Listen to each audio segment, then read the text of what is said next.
It's common in air quotes, infused with the scent of potpourri. Films we commit to memory. Crossing the felt ropes, watching from home on my TV, looking at all my eyes can see. They tell me I view obsessively. Hello and welcome to The Obsessive Viewer. We're a weekly podcast that covers, oh my god, I don't have my notes up here. Here we go. Okay. It's a disaster. Hello, and welcome to The Obsessive Viewer, a weekly podcast reviewing 2 new or recent release titles every episode with an occasional free-for-all segment at the end that we call Potpourri. I'm your host, Matt Hurt, and you can find more of my work, including my written reviews, full episode show notes, and the complete backlog of our episodes and spin-off podcasts at obsessiveviewer.com. You can also follow me on Letterboxd and other social media platforms at the username of Obsessive Viewer. And if you'd like to support us and get access to hundreds of exclusive episodes, you can join our Patreon at patreon.com/obsessiveviewer. And if you'd like to support us and get access to hundreds of exclusive episodes, you can join our Patreon at patreon.com/obsessiveviewer.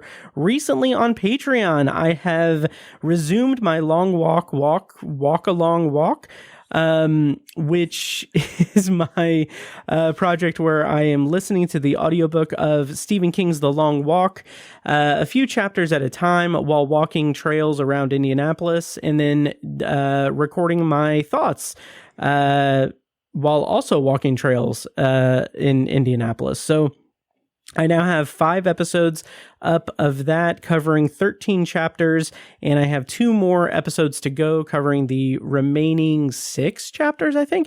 Or 5 chapters, actually. That's over at Patreon. I'm also working on a Patreon potpourri episode that is going to be on Patreon. That is covering the Hell House LLC franchise that I wanted to get out in October, but did not get it finished. But I got like half of it recorded. And I also have immediate reaction recordings for The Hand That Rocks the Cradle, Frankenstein, and A House of Dynamite. And I have a bunch of other stuff up there. So once again, you can sign up at Patreon at patreon.com/obsessiveviewer for all that and a bunch more content. And in the name of Patreon, I've decided for the time being to try live streaming the episode recordings to Patreon. So any paid or free Patreon supporter gets access to the live streams, and they get to watch me fuck up everything for half an hour before I start recording. So that is this is being live streamed on Patreon right now. So yeah, that's another kind of thing. And if you sign up on the free tier, the free membership, you also get some free stuff like my Gotham Project episode 0 thing, and the Heartland Film Festival coverage, and a couple of exclusive episodes, and more to come. So that is at patreon.com/obsessiveviewer. If you want to support me without messing around with Patreon or just make a donation, you can always buy me a coffee at buymeacoffee.com/obsessiveviewer. Okay, so later in the show, we're going to be reviewing the new Scott Derrickson horror sequel, Black Phone 2, in this week's secondary review. But before that, we're going to go over some movie news. Again, I don't really have anything. And Indianapolis screenings before reviewing the new Yorgos Lanthimos movie, Bugonia, in this week's feature review. And joining me this week is returning guest, who can be followed on Letterboxd at the handle of Keegan King 89. It's Keegan King. Welcome back to the show, Keegan. How's it going? How's life? It's going great. Thanks for having me back. Of course. Yeah. Thank you for joining me. And as you said before we began, thank you for being a guinea pig for the live stream. So I usually ask or I usually highlight film stuff that people have done, but you don't write anywhere or anything. You're a civilian. Yes. So I just like to watch movies. Yeah. Is there anything that you want to highlight in terms of movies? Like what stuff you've watched recently that we're not going to be covering in this episode?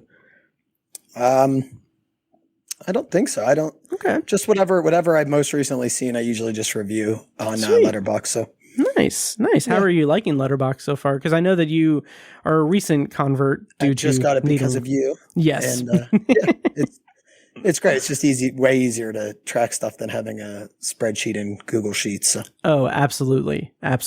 Nice. Well. In lieu of self-promotion, do you have anything to promote? Okay. Nope, just nice. me. All right. Well, I will go ahead and bear the brunt of the promotional side because I actually have a couple of things to promote. Okay. Yeah. So this was Friday, I think, or no, Saturday. This past weekend. If you're a fan of my voice, then you had ample chances to listen to me drone on about stuff. As I was a guest on my friends Andy and Logan, their Odd Trilogies podcast. I was previously a guest for their Shakespeare Kurosawa trilogy. And I came back for the Twilight of Kurosawa, where they had me on to talk about the last 3 films of Akira Kurosawa, Dreams, Rhapsody in August, and Metadeo.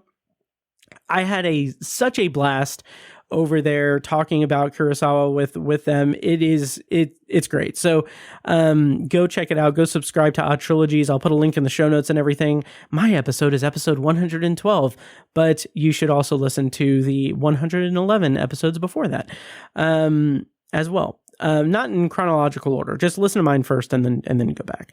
But that's at oddtrilogies.com. And I was also a guest making another second appearance on a podcast on the Short Bites podcast, a Stephen King podcast hosted by my friend and Patreon supporter, Jason White. He had me on to talk The Ledge. One of my favorite and the most anxiety-inducing short story from Stephen King's Night Shift collection. It's awesome. So check that out at Short Bites. Link in the show notes and everything. And that's what I've been up to recently. That and Patreon and living life. But I also want to highlight some things that are happening in Indianapolis. Much to the I know that Keegan, you're not going to be too terribly interested in this or anything, but in Indianapolis, I'm also going to add your last name there. So, okay. Anyway, in Indianapolis, coming up at Alamo Drafthouse, we have obviously the first and third Sunday of every month is movie trivia with my friend Lou Harry runs it. It's great. It's amazing. Go check that out the first and third Sunday of the month. And we also have this weekend at Alamo Drafthouse, they're playing The Descent and Annie Hall as a commemorating the passing of Diane Keaton, of course.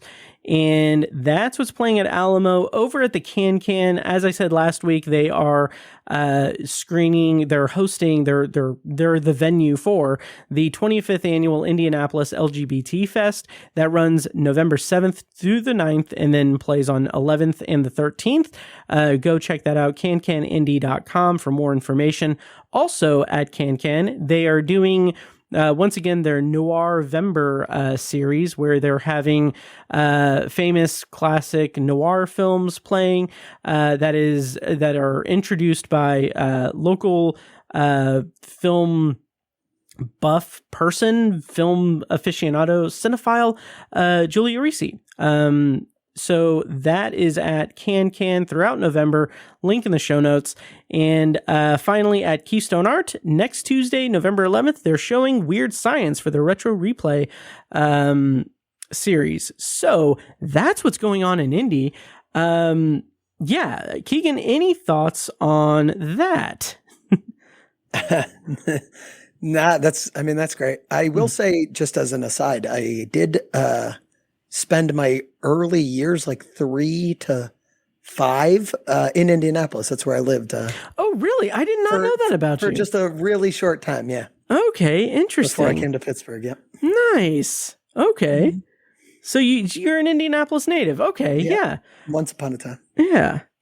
And Paige in the live stream has said that she's either telling me to blame the chaos on the time change, or she is giving me the out to tell me that it is the time change. So yes, the time change, which I do have a funny story about that, and I'll get back to the actual episode and everything here in a moment. But so I'm also this whole chaos also has to do with the fact that my phone completely died 2 nights ago. I woke up about an hour before my alarm to my phone just automatically factory resetting itself, completely unprompted, completely like no idea why. Just no idea. And my iPad keeps, there we go. So anyway, my phone just completely crapped the bed. It automatically factory reset. Couldn't, like, it's toast. Like, I can't do anything with it now. It keeps cycling through, turning off and on. So I'm going to get it upgraded and everything probably tomorrow. But anyway, all that's to say, the thing that actually initiated me waking up was Pizza, my cat, pawing at my face. And it took me all day to realize that I think that she was doing that because it was an hour before my alarm was to go off, and it was daylight savings time. So it was the time that my alarm usually wakes her up and pisses her off. So she thought like, oh, he's going to be late. So she decided to wake me up instead. Yeah. So that is the pizza update for this episode. At least you have a guaranteed alarm clock in the future if you slept through it or something. That is true. That's a good spin on it. I like that. Yeah. So anyway, movies. I don't really have any movie news or anything. It's been kind of a hectic time here at Obsessive Viewer Studios, but yeah, I just want to reiterate, go watch those movies at the various movie houses here in Indianapolis. And if you're in Pittsburgh, look for cool independent theaters there too. So yeah. Okay. So Keegan, we are going to be talking about Bugonia and Black Phone 2. Are you ready to just dive into the feature review of Bugonia? Sure. All right, perfect. So, of course, we're going to do a non-spoiler review followed by a spoiler review. For those in the live stream that I can't see right now, we, of course, will be doing a non-spoiler review, and then when we switch over to spoilers, we're going to play a clip from the trailer.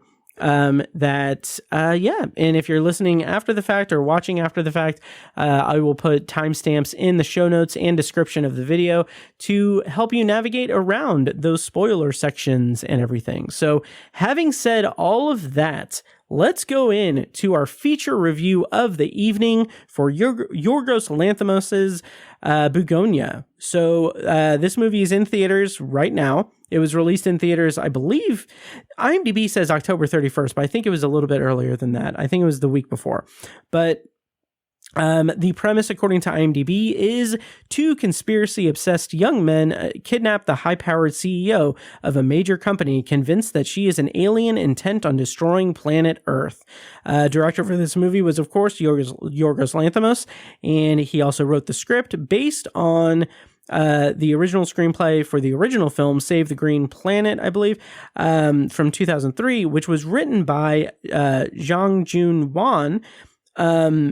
And the cast includes Jesse Plemons, Aidan Delbus, and Emma Stone.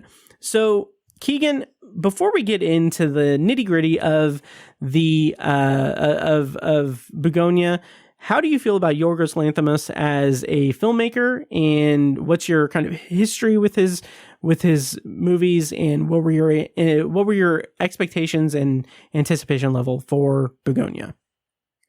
I've seen just a couple. I saw The Lobster back in the day. And then I saw Poor Things, I guess, last year or 2 years ago, I guess.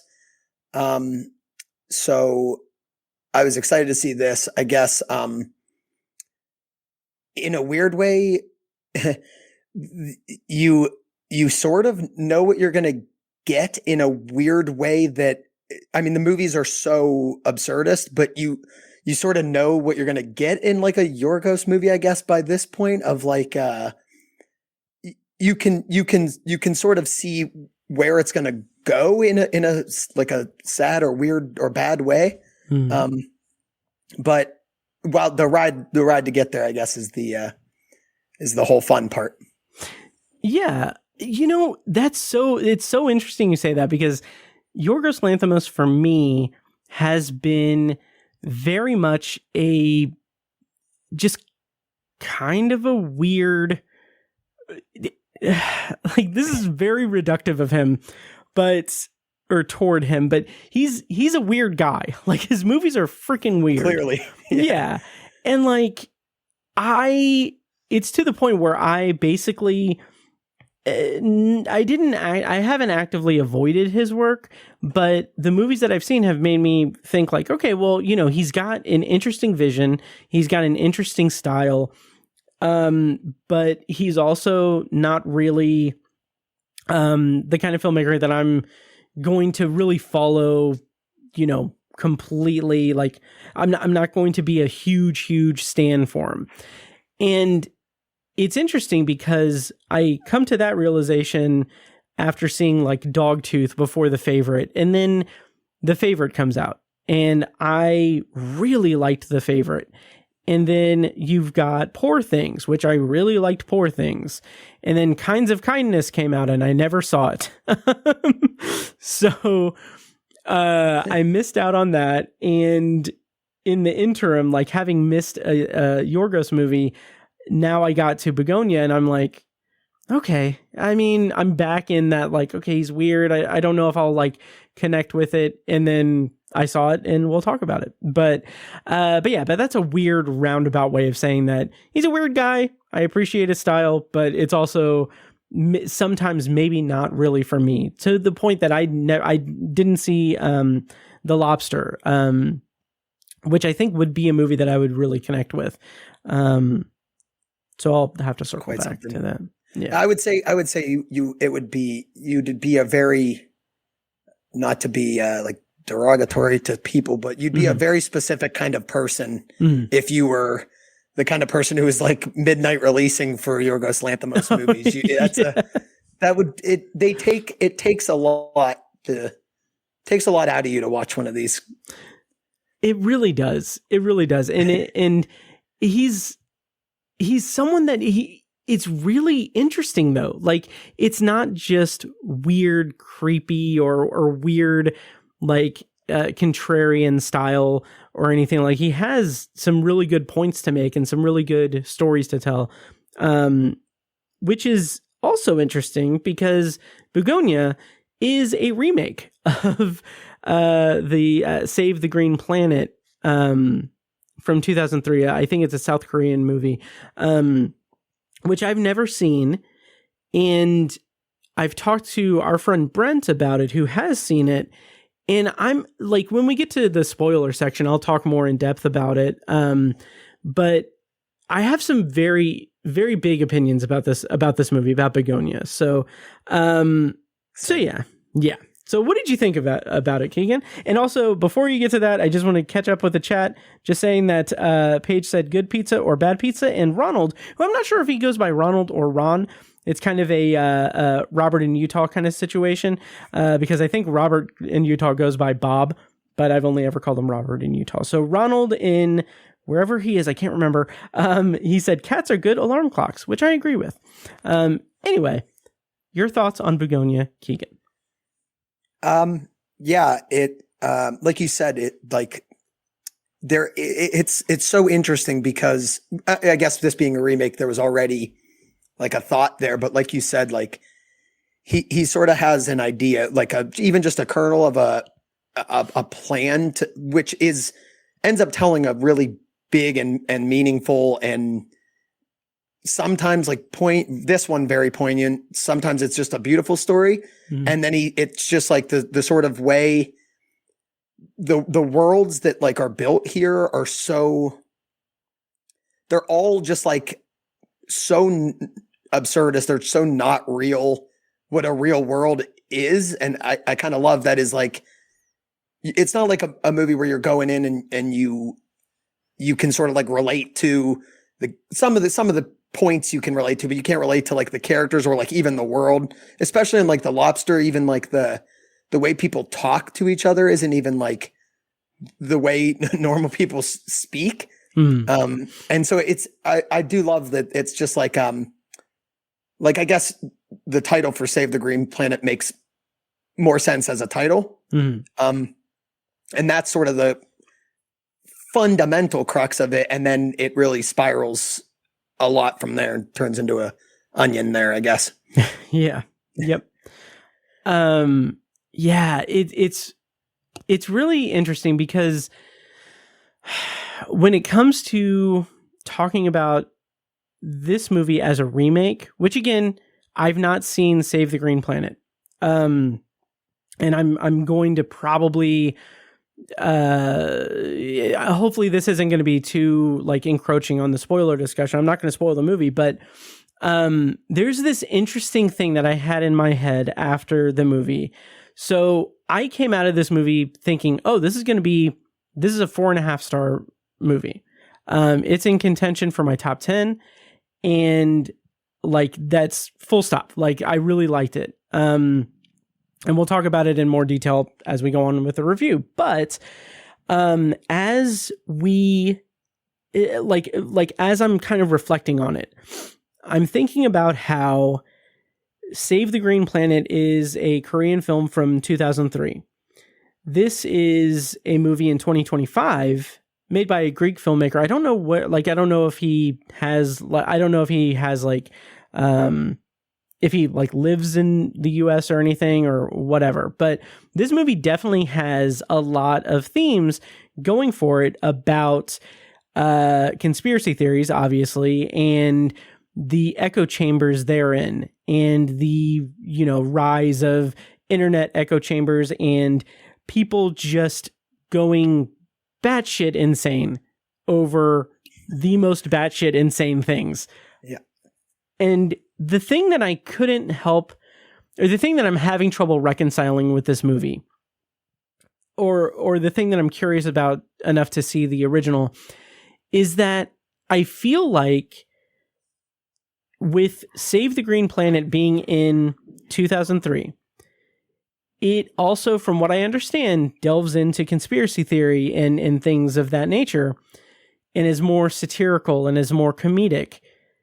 But that is also a time where I feel like 2003 wasn't as big as 2025 in terms of conspiracy theories and people like killing people over conspiracy theories and stuff. Like, I feel like there's an interesting read there that I'll talk more about that in spoilers, but all that's to say, I think that this movie does a really good job of navigating that conspiracy wall. So the movie begins with the two guys, Teddy and Don, kidnapping Emma Stone.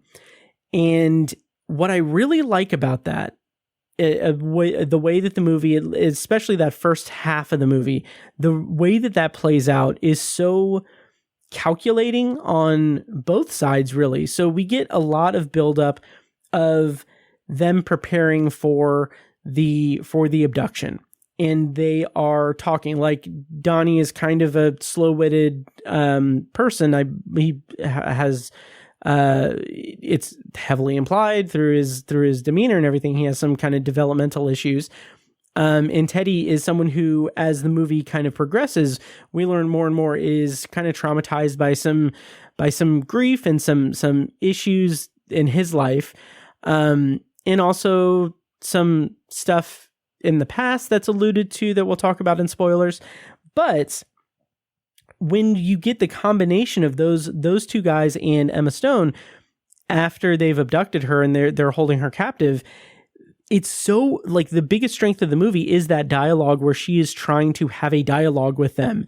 And I was so just taken with that because she's aware of the echo chambers. She's aware of the shields and the world that he's in.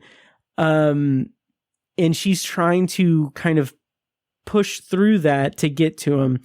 And I think that there's some really good dialogue there. And then the movie kind of escalates from there, and it's interesting, but we'll talk more about that in spoilers. But Keegan, what did you think of the conspiracy theorist aspect of it, and how it played out in terms of at least that first half of the movie, basically?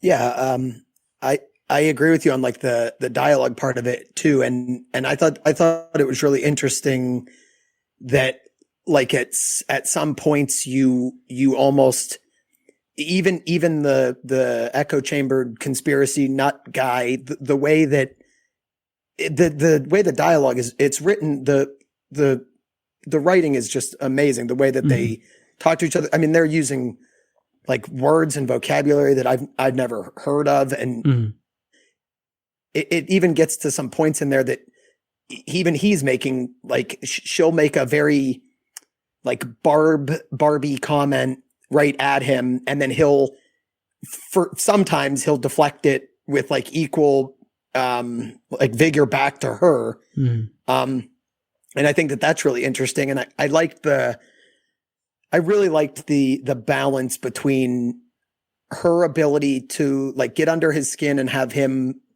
actually engage in a dialogue versus her saying even like the smallest thing that was a complete trigger. And he would get go completely off the rails. And it's like, I mean, I guess you see that a lot nowadays. It's like two people can argue about the stupidest thing on Twitter or whatever forever. And then, you know, four back and forth comments go through, and then one word, and then somebody's calling somebody names or something. And then it just like degrades. And I really like that. It's like really quick to go between very good, like clean debate, then pick up a chair. Yes, absolutely. That it needles that thread of tension and really, really smart dialogue in terms of showcasing the divide between them and the awareness of that divide between them, in terms of whether or not she's an alien or whether or not he's just completely batshit insane. It's really compelling, especially in that just first half of the movie. It's so compelling because you get the sense that he has so much conviction for this thing that, again, is batshit insane. He puts a timetable on it where there's a lunar eclipse in 4 days, and they need to keep her alive so that she can take them to her mothership, so that they can be the representatives for the human race to broker a deal. Like, that is batshit insane. And the way that she is able to just kind of navigate that in the early parts of the movie is really satisfying to me, because I feel like that is it's calculating, but it's also something that's really, well, okay. This is gonna make me sound like I'm, talking, like patting myself on the back, but like, and it's also probably a little weird, but like sometimes I will think, I wonder what I would do in this type of situation. I wonder what I would do, like, not even when I'm watching the movie, just thinking like, okay, what if I'm getting mugged? What if someone is mugging me? Like, what if someone is trying to like abduct me or something? Like, how would I try to de-escalate things to the point where it would be, I think for the most part, it would be something that's me trying to de-escalate it so that they're not, physically harming me. Because I'm not too good with the mental manipulation. But anyway, so having said that, I could see a lot of myself in Emma Stone in this movie. because that's the kind of way that I would react to it. I do like that she has like a clear, like an outline, like a one.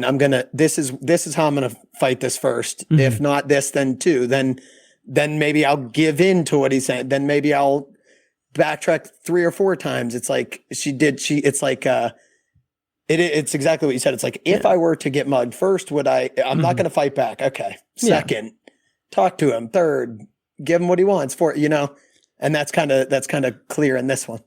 Yes. Yep. An update from the chat. Ron said that we're free to call him Ron from Miami. And Paige said that she would annoy them until they're happy to be rid of me. Which honestly, I mean, that's not a bad strategy. I mean, I would basically be telling them to subscribe to my podcast from the moment that they are like, I'll give you guys whatever you want. Just please rate and review on Apple Podcasts and everything. You got to be like one of those YouTube guys who, yes, smash that bell, the bell, smash that bell, not my head, please. But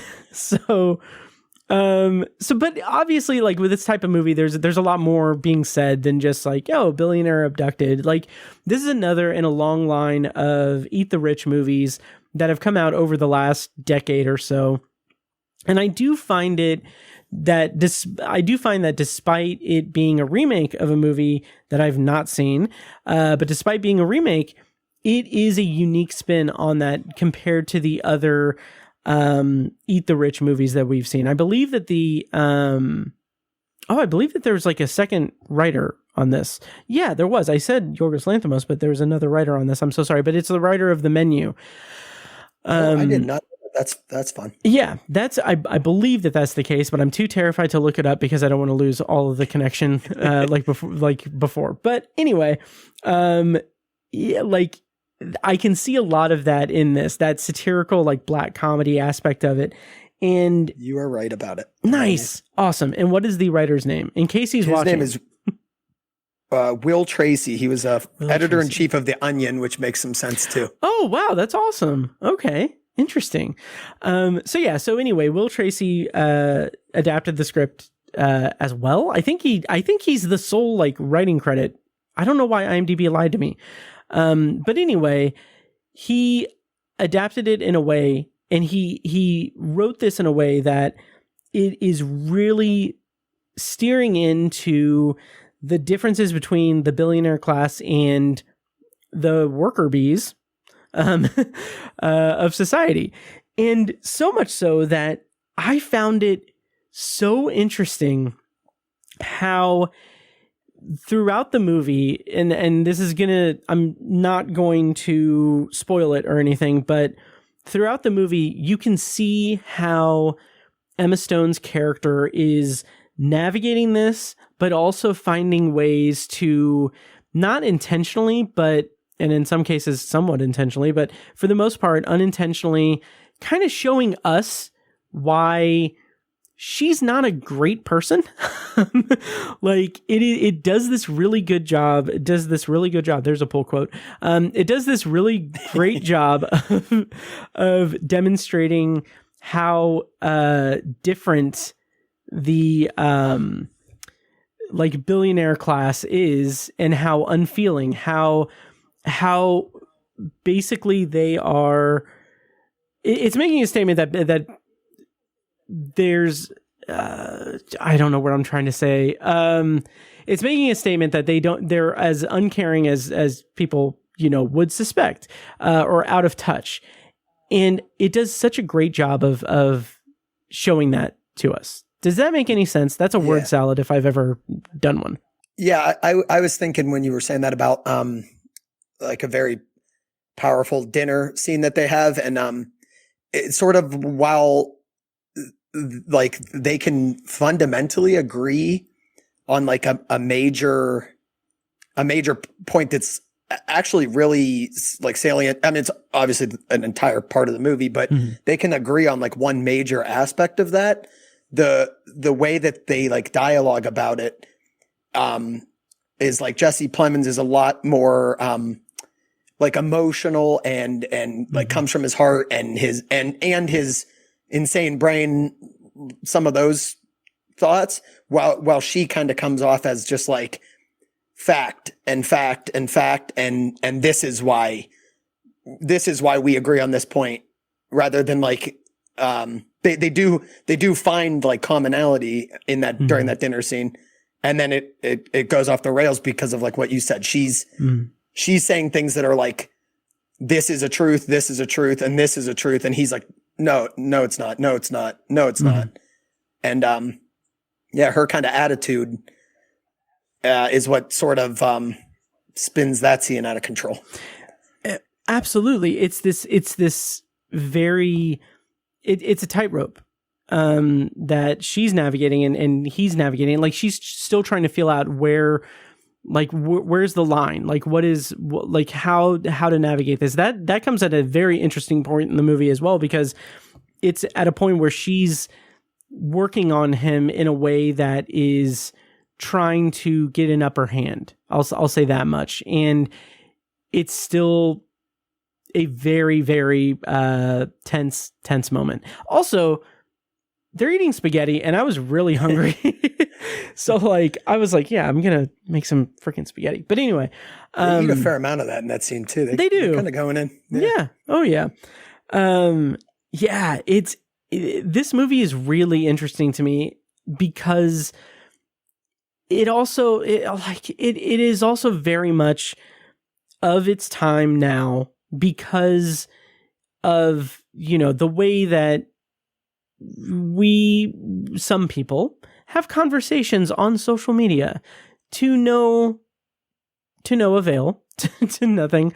And it's so interesting to me because, like, in that first act where she is trying to feel out where he is, and like she's trying to basically get ahead of, like, basically cutting through the bullshit of it all and saying like, hey, you're in an echo chamber, you're crazy, you've been fed this narrative, like your worldview is not correct.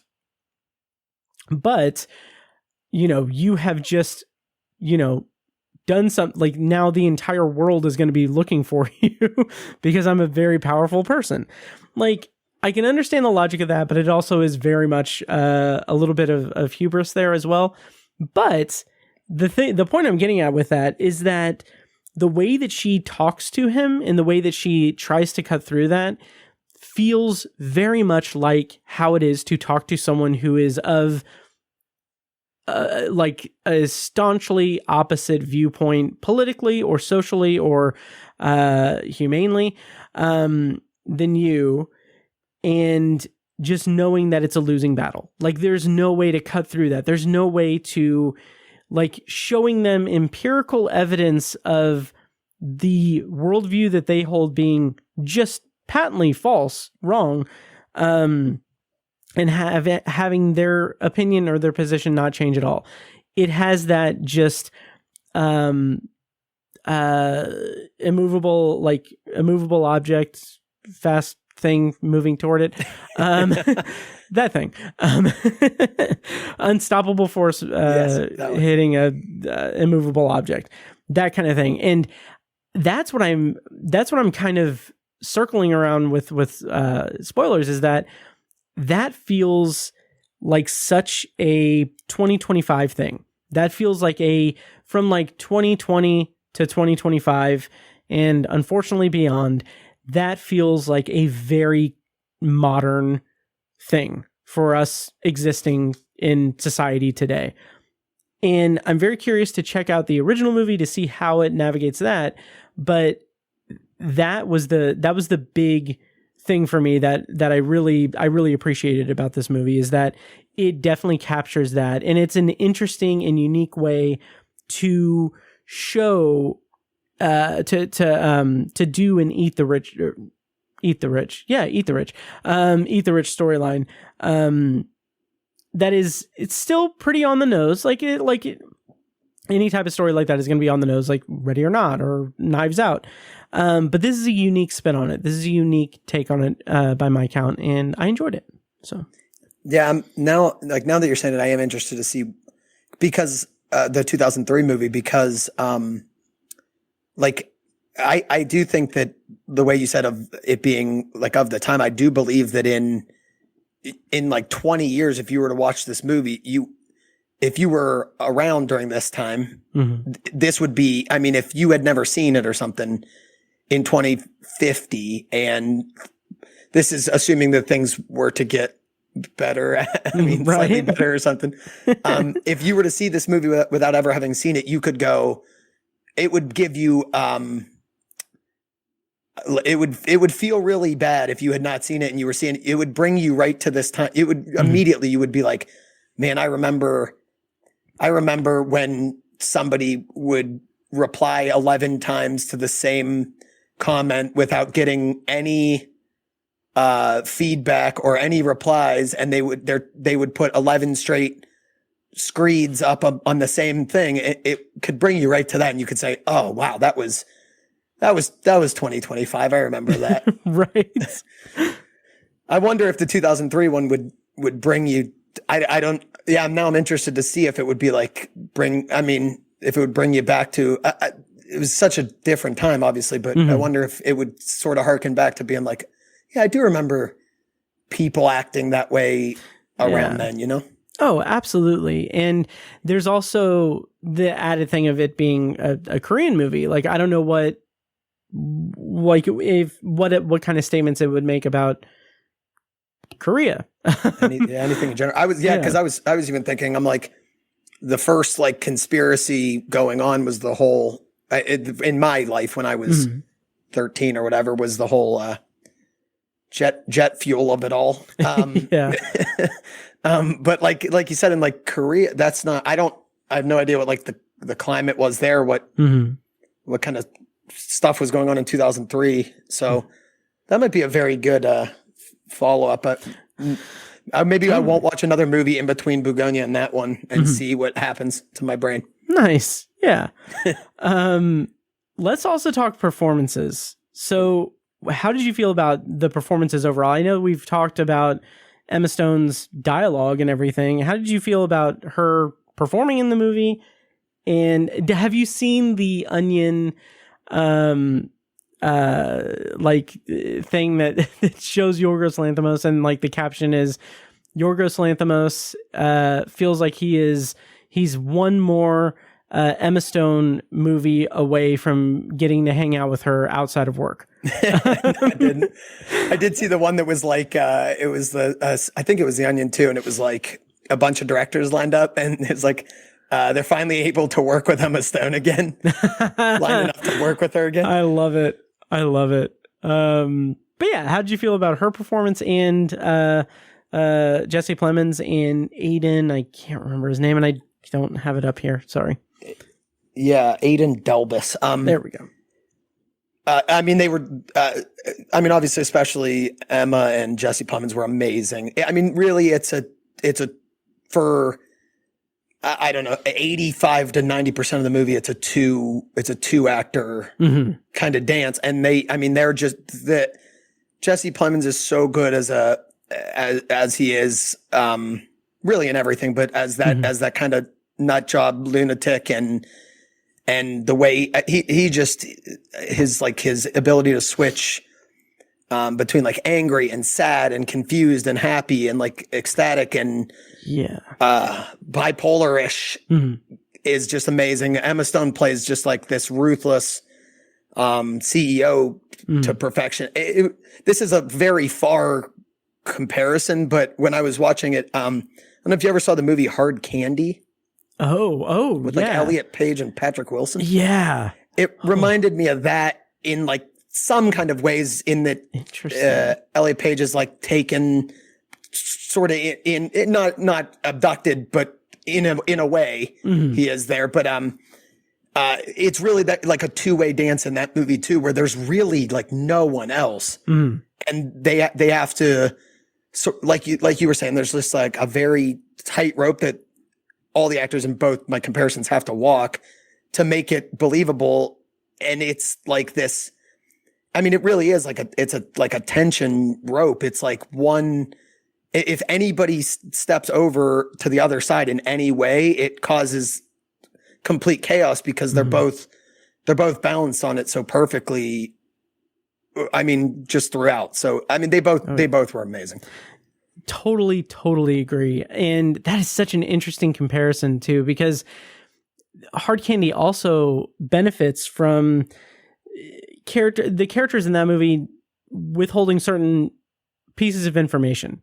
And that's maybe kind of the tried and true trope of this type of movie, but this movie also does that particularly well as well. But throughout the run of this movie, there is this, aside from the escalating tension and everything, there's this escalation of just craziness and insanity, and there's this interesting kind of visual thing that I found interesting, and I'll have to talk again about this in spoilers and everything, but as I said, this is all leading toward the lunar eclipse in 4 days, and each time we get like the title card of like 3 days until the lunar eclipse to 2 days, it's a vision, or it's an image of the world, and each subsequent thing, it becomes more and more distorted until it gets to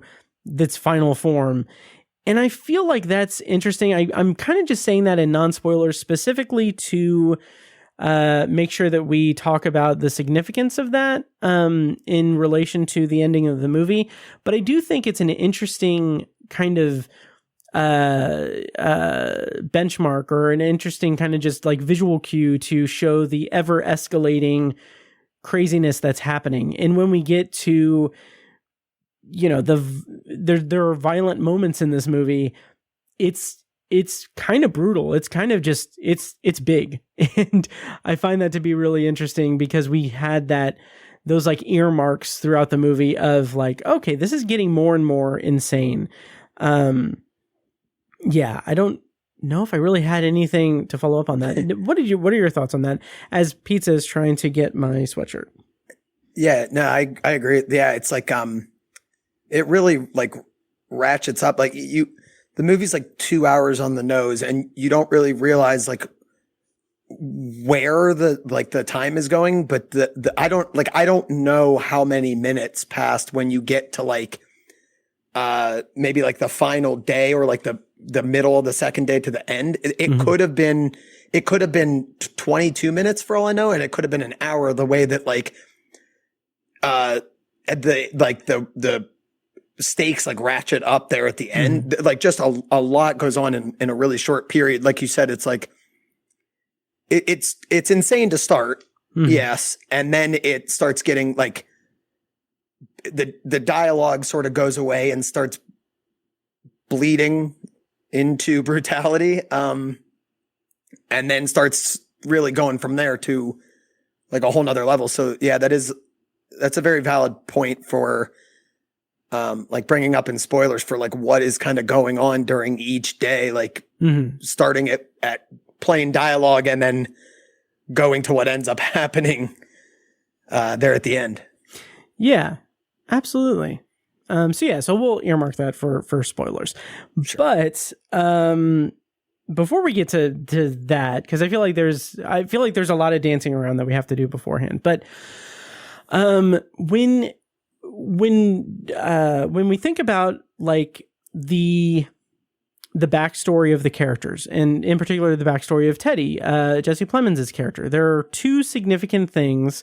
One we'll save for spoilers, but the other is just about his family, and it's alluded to throughout the movie, but it's also something that's slowly uncovered throughout the run of the movie. How did you feel about the development of that backstory and what we learn about it? And then we'll talk more about that in spoilers.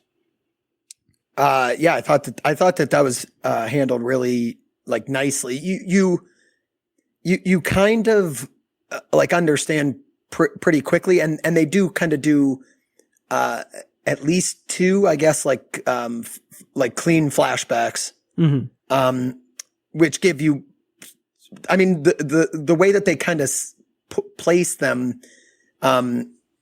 you're sort of like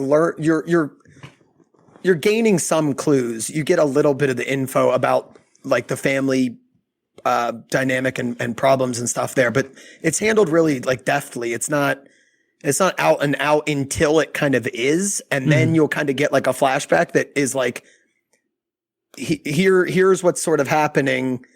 They give you like sort of like a couple nuggets until you find like the piece of cake or whatever, like a trail to it. And then you kind of get the whole bite. So I thought that was handled like, extremely well. Yeah. And then, and there is the whole other thing. Yeah. Yep. Yeah. Do you want to go into spoilers for Bugonia? Because I'm not sure exactly. It's tough to dance too much around. It really is. So, to kind of reset and circle back, I said I rated this 4.5 stars out of the theater. I think that I'm going to probably put it down to 4 stars, just because of some things with the ending. The ending just kind of, there's just something about the ending that I'm having trouble reconciling with my view of the movie and everything. But I also did want to mention, shout out to our friend Brent. He in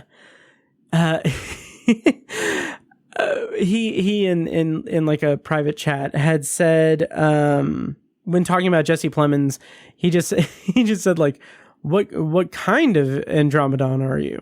As a play on his Civil War scene. So anyway, shout out to Brent as I butcher his punchline, but I thought that was really good. But yeah, so I will probably rate this or bring it down to 4 stars, but it does make me more interested in Yorgos Lanthimos, and it makes me want to circle back and watch, Kinds of Kindness, despite the, unkind reactions to it. But it makes me curious to follow his career more. Maybe not, like you said, maybe not that like midnight screening stan of him or anything, but it is interesting to see how he has evolved in terms of kind of, and granted, I'm really kind of like looking at this through the viewpoint of like Dogtooth and Killing of a Sacred Deer, which I didn't like. Killing of a Sacred Deer, I thought, again, fucking weird. But but it's interesting to see the trajectory of his movies and how they have become, I don't even want to say mainstream, because it's still not. He's slowly becoming more and more accessible. And in that accessibility, it makes me curious if I will retroactively find the movies that I haven't seen of his, like The Lobster, more engaging, having seen like more modern Yorgos Lanthimos stuff. I don't know if that makes any sense, but it's weird to see him become more and more, accessible over the years, to my liking, really, but to each their own. How do you feel about the evolution of Yorgos Lanthimos into the mainstream?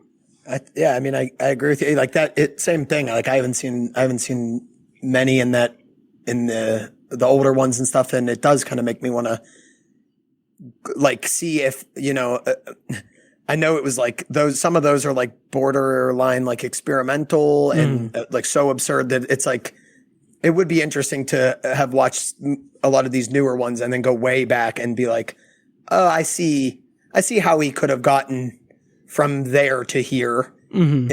It probably makes sense. Maybe nothing in his brain makes sense, but it is interesting. Yeah, absolutely. And once again, or not once again, but another shout out to Odd Trilogies. They're going to be doing a Yorgos Lanthimos episode sometime this month, so be on the lookout for that. I'm not going to be a part of it, but it might bolster me into watching some of his other movies. But having said that, what did you rate it on Letterboxd? I gave it 4. I think I was the same as you. Probably I would say for like most of it, I was liking it more and more as it was going on. And then I was sort of not hurt by the ending, but it sort of that it was just, Yeah, we can talk about it later. Okay. It's hard to really talk about that part there's no way to dance around that. Oh, absolutely. Absolutely. So we're going to go into spoilers for Yorgos Lanthimos' Bugonia. And it looks like Paige in the chat is leaving for that reason. So goodbye, Paige. Thank you for joining us. Boys room while you play the clip from the trailer. Okay, sounds good. Okay, so yeah, we're going to go into spoilers for Bugonia. And once again, we are live streaming on Patreon. Before we get to the actual trailer and everything, I do want to say that, if you join at the free level or the paid levels, you can get access to live streams as I do them, hopefully with not as much technical difficulties. But yeah, we'll see as we work out the kinks. But Keegan has taken a break. I'm going to play a clip from the trailer, and then for the live stream, it's going to be a little bit delayed while I wait for Keegan to come back. But stay tuned. Greetings. Welcome to the headquarters of the human resistance. Where's my hair? Your hair has been destroyed to prevent you from contacting your ship. What ship? Your mothership? Okay. All right, and spoilers on for Bugonia. Once again, this is playing in theaters right now. And so obviously the big thing that we're going to have to talk about with spoilers with this is the ending. But actually, let's hold off on that for a second. And let's talk about the cop subplot, and how it's very, very heavily implied, to the point that it's a part of it is that,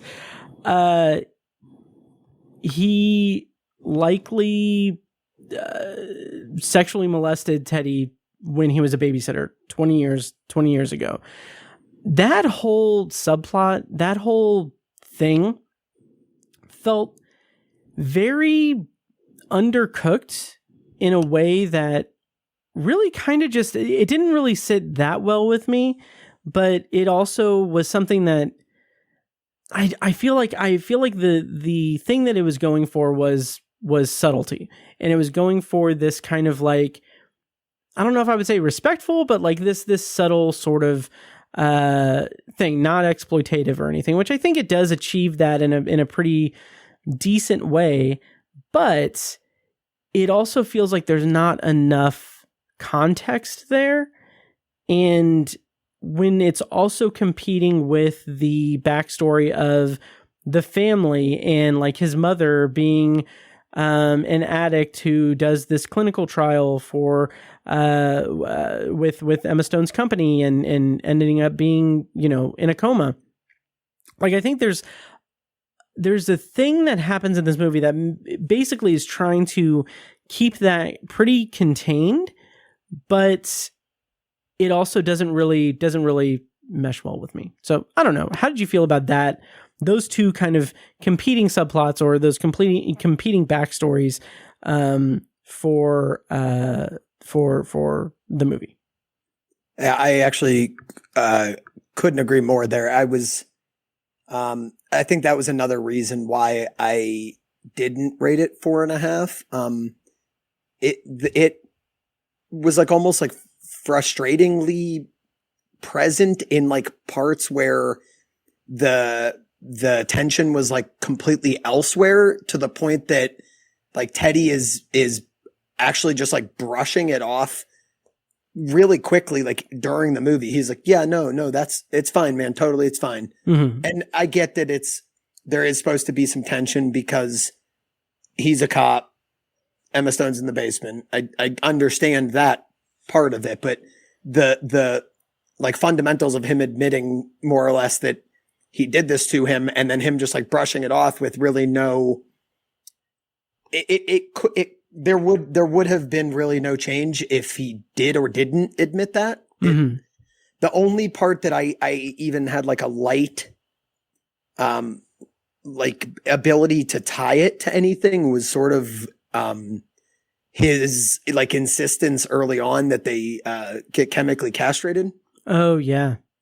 And I wondered, like, I don't even know if the foresight was so clear there that it meant something in a way that you know, that kind of victimization sort of leads to other issues sometimes, that he sort of said, I need to do this to save myself in a variety of ways. That was like the only, and I know that there was other reasons why they did that whole part too, because he knew that Emma Stone may potentially proposition him as a way to get free and XYZ. But that was my only like light thread that went from sort of that beginning piece there to that, like you said, it was just there was just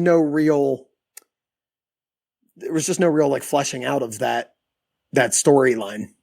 Yeah, absolutely. And I do feel like the whole chemical castrating part of it, that I do feel like there's enough there, I think, to kind of understand like the deeper meaning of it, or the rationale behind it, because there's that complete difference between Teddy and Donnie, where he's, like you said, he's like, you have to do this, we have to do this, it's for the cause and everything, where Donnie's like, well, I've always wanted to be with someone, I've always wanted to have someone.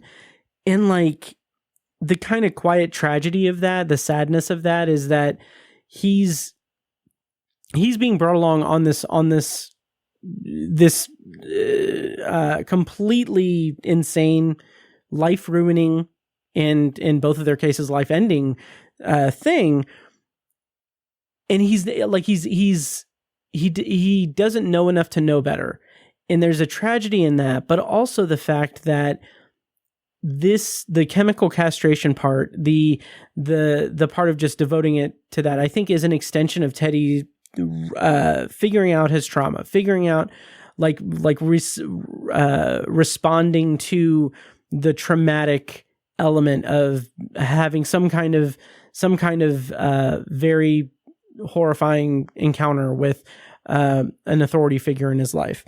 And I think that's an interesting way to kind of expand on that without really bringing it to the forefront and being, like I said in non-spoilers, exploitative, or being hitting the nail on the head with it.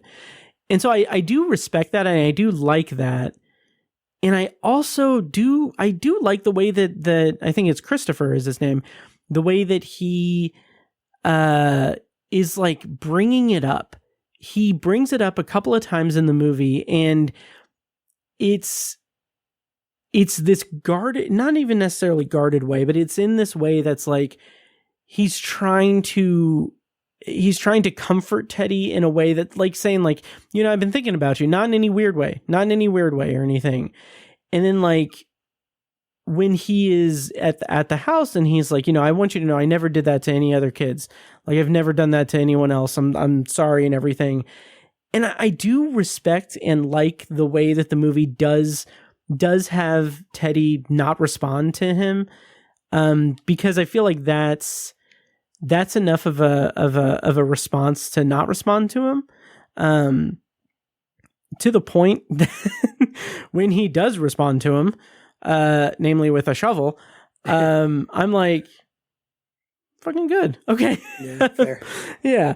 But yeah, I do like, I think that the problem there's a slight problem in that it is a little too underdeveloped for my taste, just because it's also contending with a more unfurling backstory of his mother and family. Like, I don't even think we even know, like, we don't know what happened to his father that I'm aware of. And like, I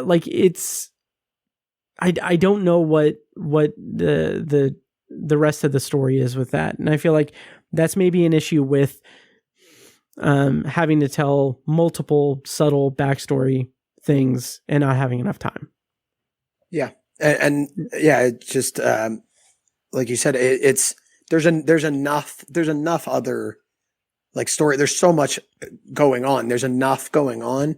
Mhm. It doesn't hurt anything, and it doesn't like detract, but it for me, it just wasn't it was like less of a value add than really anything else. It was just a kind of another piece to it to me. So it didn't really make me feel any sort of different way. I guess, like you said, though, when he does kind of get the kind of the comeuppance there, you do sort of, you don't really feel bad for him. Mm-hmm. So there's that, but yeah. It's also really interesting because that also comes at the point of Donnie killing himself. That I think is such a great, like, my qualms with the kind of backstory there and everything aside, it is still a really strong, suspenseful, satirical, black comedy sort of run of events. Having Donnie be basically manipulated in a sense by Emma Stone's character to eventually have him kill himself. That's an interesting stepping stone, no pun intended, stepping stone to the kind of reveal at the end of the movie. But it's interesting to see that at least me as in the audience, I was very much like, oh, she obviously didn't mean that to happen. That just got out of her control. And then, like, soon after that, she's manipulating Jesse Plemons and manipulating Teddy into literally going and killing his own mother so that she could have a chance to escape. And it's just it's so interesting to see that escalation, that so much so that I feel like the reveal at the end, which again, we'll get to, but the reveal at the end that she is an alien and she erases all human life, I feel like that's a disservice to that beginning, like, first half of the movie, where it's all about the conspiracy theory stuff. It's about the, her trying to deprogram Teddy because he's clearly insane. Like, I feel like there's probably a cleaner or more interesting way to bridge the gap between the first part of the movie where it's kind of really diving headfirst into conspiracy theory, echo chambers, chronically online people, bridging it to the point where, you know, we're getting to the point where, like, yeah, there are aliens and stuff, because that leaves a bad taste in my mouth that we'll talk about in a bit. But what did you think of that word salad? Yeah, no, I agree with you 100%. It's sort of like, I guess it was like like I was saying at the top, I guess it was like the Yorgos of it all. I was like thinking, maybe like 30, 40 minutes in, I'm like, so she's an alien then. I'm understanding that. Like, I'm like, I think I get it. Obviously she's an alien by the end of this, but then like you said, like the way that they act and talk to each other, and like just like scathing and fighting, and to the point where, you know, he slaps her because she corrects like a word he says wrong. And then like at dinner, they're arguing about the bees, and that turns into just a disaster when she starts bringing up his mom and she figures that whole thing out. But somewhere in there, I was like, maybe I'm getting like swerved by my whole thought of the whole thing. So it actually like came back around. I was like, all right, well, I get it. She's like, but I'm not an alien. Okay. All right. So you're an alien, obviously.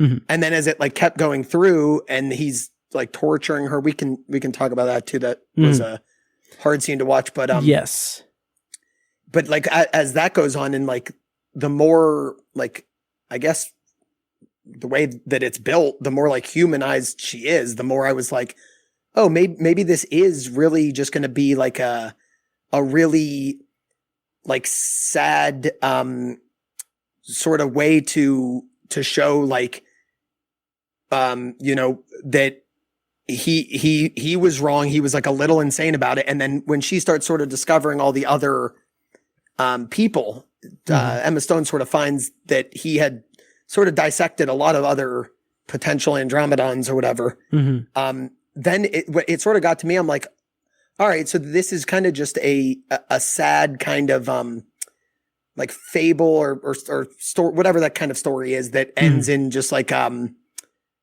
parable or something of don't be so echo chambery or this kind of thing will end up happening to you. You'll end up believing everything that she says. She kowtows him so bad into killing his own mom and then he's crying on the couch and all this. And it kind of, and I liked that part of it, but then like you said, it all that like building up to me, I was like, oh, he's just a serial killer. Mm-hmm. He's completely insane. He lives in a cabin in the middle of nowhere with his cousin. All this stuff is leading up to like a nice like bow to say, this is bad. She's not good. We know that. Mm-hmm. She gets hurt her own way. She gets tortured and all this. So she would come out changed too, you would think. So I was like, all right, great. This is it's a tough movie to watch, but lesson learned. Mm-hmm. And then, you know, he blows up there in the closet with his vest on or whatever. Yeah. And I was like, okay. And then she is an alien. And I was like, well, you could have, I mean, it's Yorgos Lanthimos after all. So it was going to happen, but it just, like you said, it was like, all that stuff leading up to it, so many like things I was feeling sort of bad for her even and bad for him and just sort of bad for everybody. And kind of, I was like, all right, I learned the lesson that this movie had to tell me. And then they try to tell you like an even bigger one. Yeah, absolutely. It's putting like too much emphasis on the kind of, I guess, the themes that it's going for. Like having her being an alien kind of bothered me a little bit because I guess in the broad sense of it all, it does feel like it's making a statement like, okay, if it's strictly like an eat the rich story, it's like, oh yeah, the billionaire class, like they're fucking aliens. They're not real people. Like this is, they're so out of touch with humanity that they are literally alien life forms.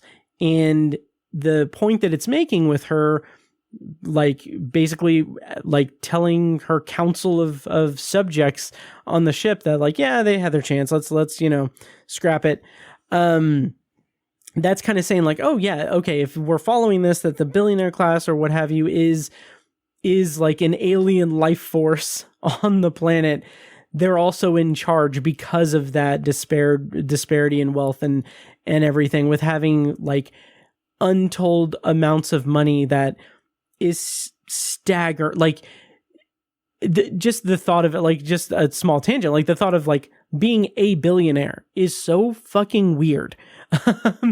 Like the idea of like having, if I were to have $1 million show up on my doorstep, like that, my life would never be the same. The entire rest of my life would change like at the drop of a hat.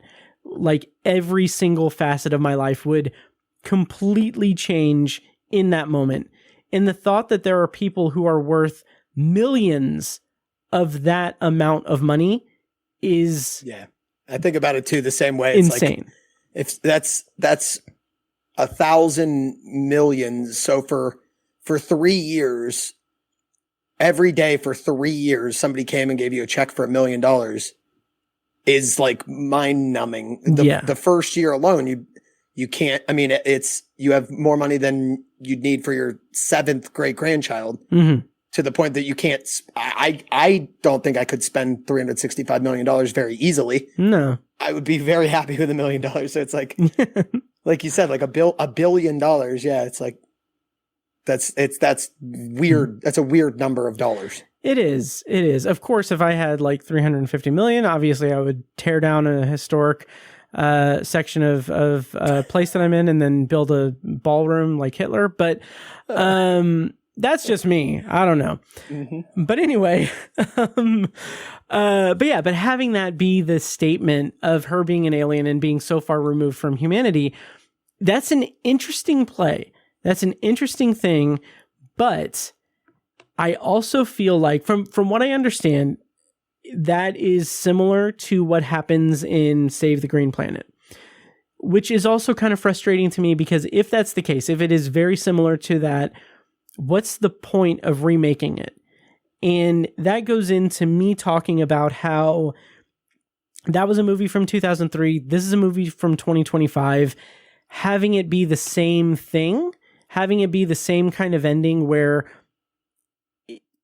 this may be unfair because it's not necessarily like the movie is telling us to believe everything, or it's not necessarily doing that whole like, well, what if everything is really like this and everything?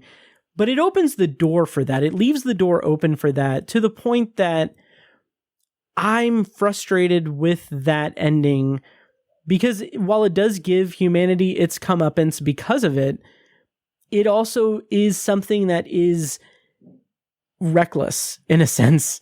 Having, in this type of climate today, knowing that we went through the whole freaking QAnon thing with people talking about how celebrities and billionaires, but not that one billionaire that they voted for that's a pedophile, having allegedly, but release the files. But anyway, having like that whole QAnon thing leading to people like thinking that they were killing babies to get adrenochrome from them so that they can have like youthful like life source and everything. And like all of that bullshit has happened over the last like half decade.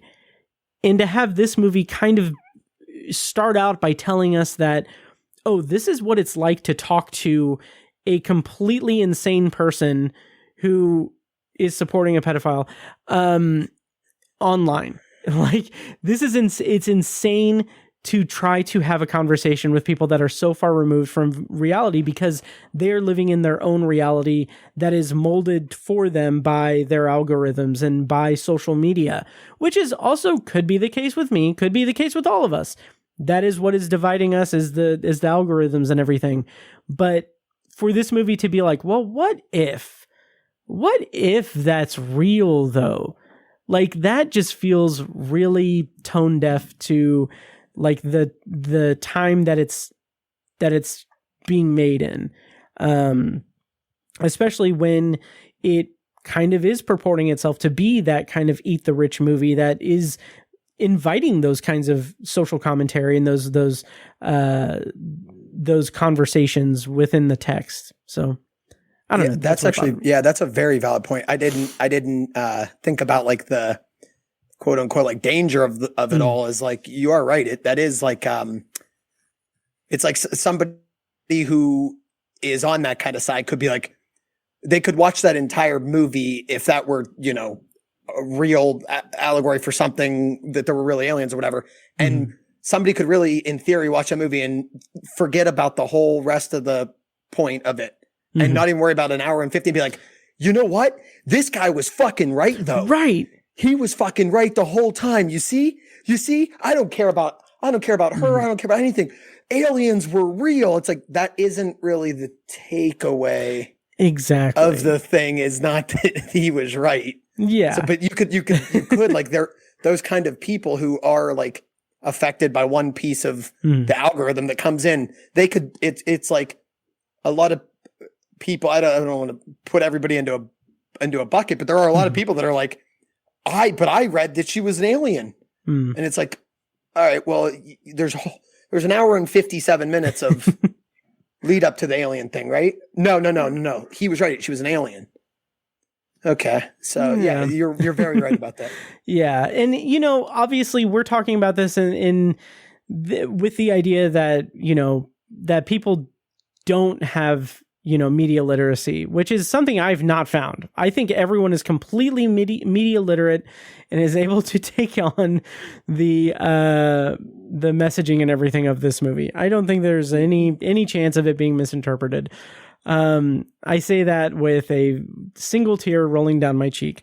And it's coming from the both of us who seemingly have a very similar viewpoint of it all. So it's absolutely.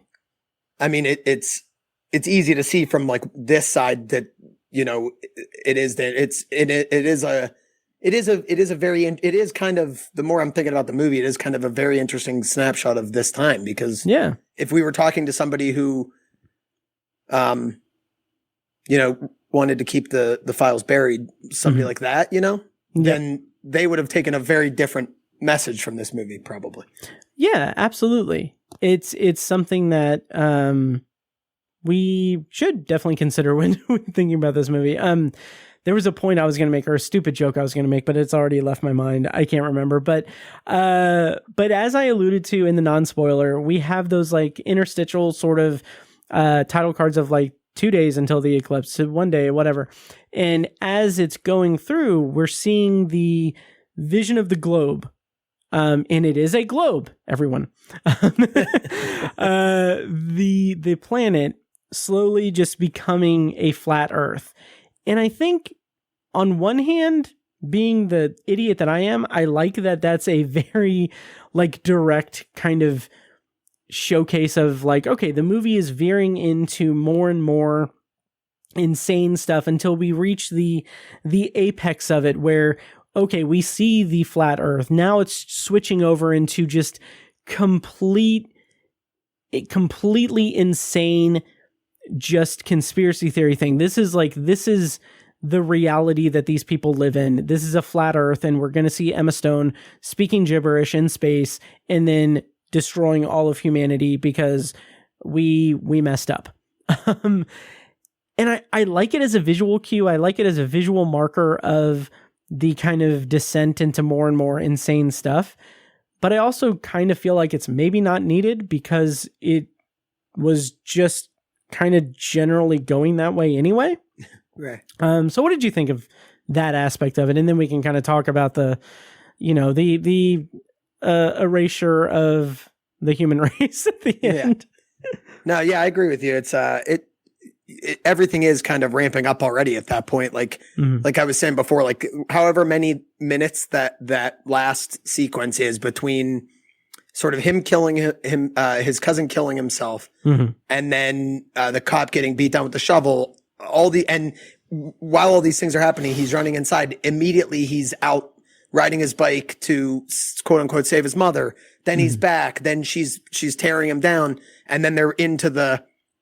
It's already at the point that you kind of understand. But one thing I was thinking about to what I was saying before, sort of the alien point of it all, is like sort of the way that it wraps there.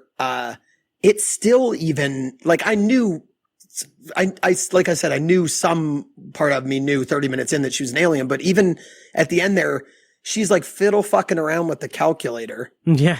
And she's like, it's a 48-digit code and all this. And she's acting like really, like she's acting very like human and weird and strange about it for someone who is actually typing in the code.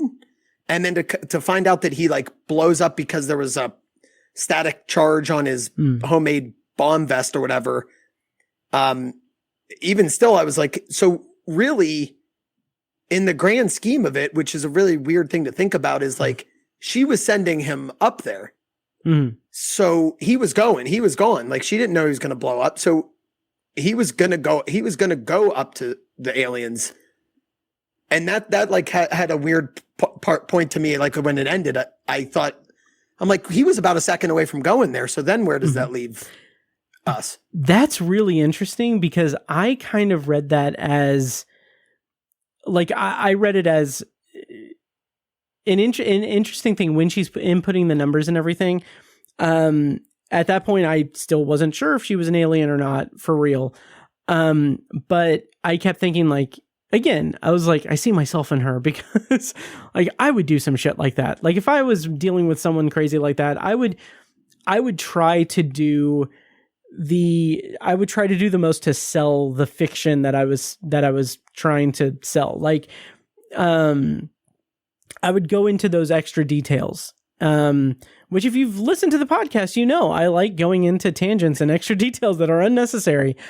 But the whole aspect of it where, he gets in the closet and he blows up.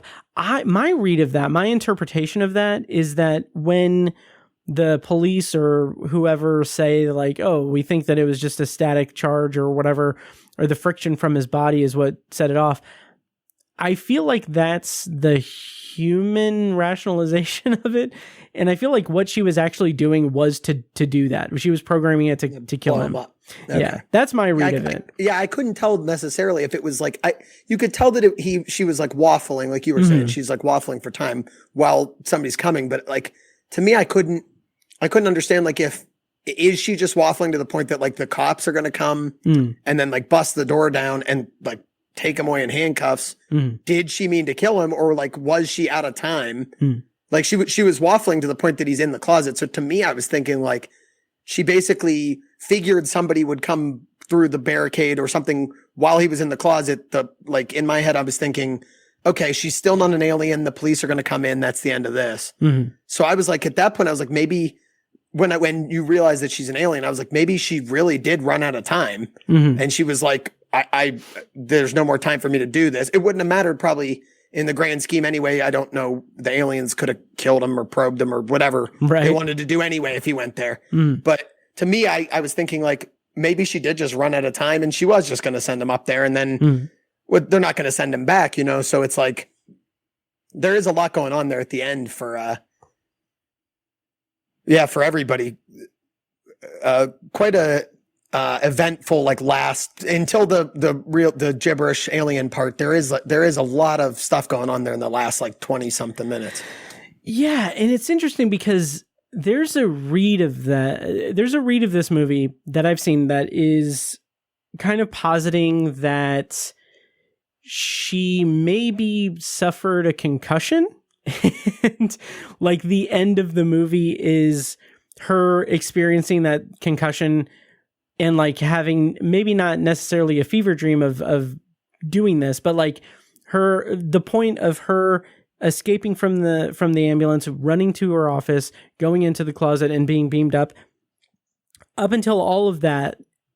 There's a read of it where that's a concussion and that's just her like believing whatever. And then the actual ending is that she's imagining her being queen and eradicating all of humankind.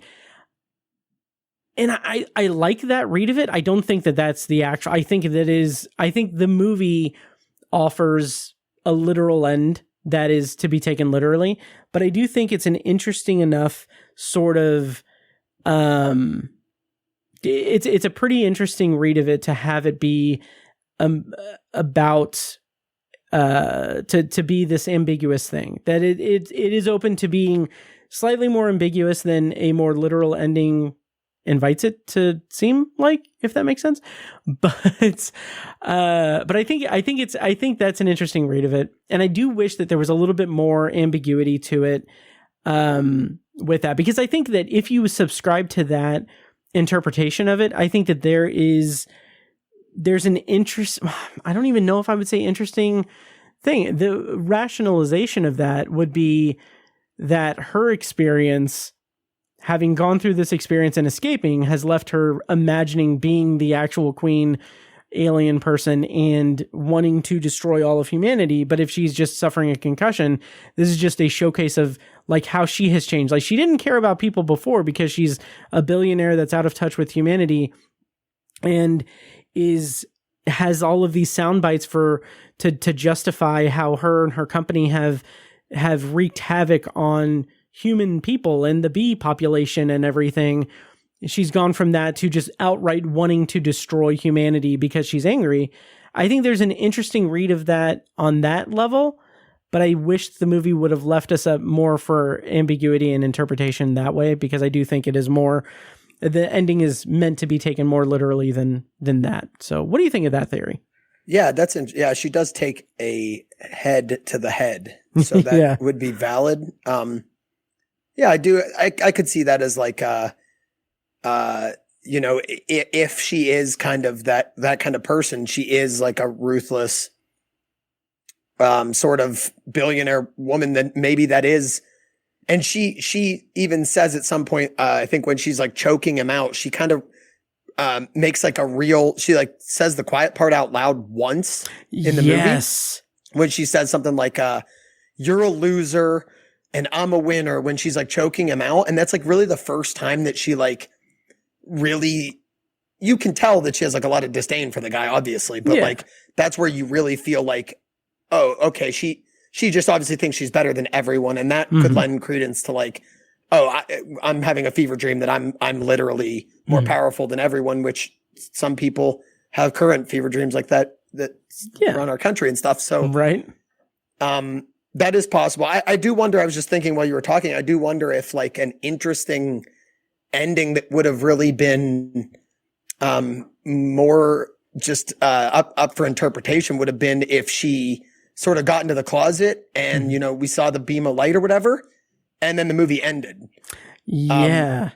I think that would have been an interesting part to think about of like, all right, well now I have no idea what's real and what's not, is who's right or who's wrong, or if she's out of it or what's going on there. Kind of would have left it a lot less literal than, like you said, like we get a 3.5 minute montage. You said bringing it up, now sort of after that's all done, you get about a 3.5 minute montage of everyone who's dead in the whole world in doing whatever they were doing. If they were flying a plane or riding a boat or having sex or whatever they were doing. And, you do get that. And so it's kind of hard to take it any other way when you see that scene. Yeah, absolutely. And that did leave me with a thought. And this is a nothing thought really, but it just made me think, because she talks in that kind of just outburst at him about how it's a, how they got rid of the dinosaurs and they experienced the dinosaurs and everything. It just made me think, like, in this scenario, humanity has been just instantaneously just killed. Like, I just thought, like, the archaeology of it all, like thousands of years later, like the next life form that roams the planet, like, I just wondered like what the artifacts would be, because you have like this very developed, you know, human society in these very just random ass positions. And I don't know, it's the kind of thing that made me think of the, I think like the Science Channel or Discover Channel. What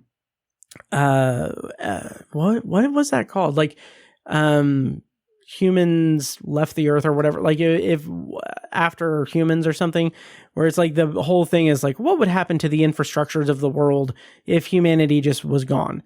Yeah, I don't know.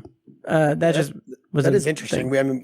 Like you find there's enough to be found from whatever 10,000 years ago in a sarcophagus in a tomb that you understand we can somehow piece together like the entire ancient Egyptian processes from that's 10,000 years ago. You're right. It's like, what would they be thinking?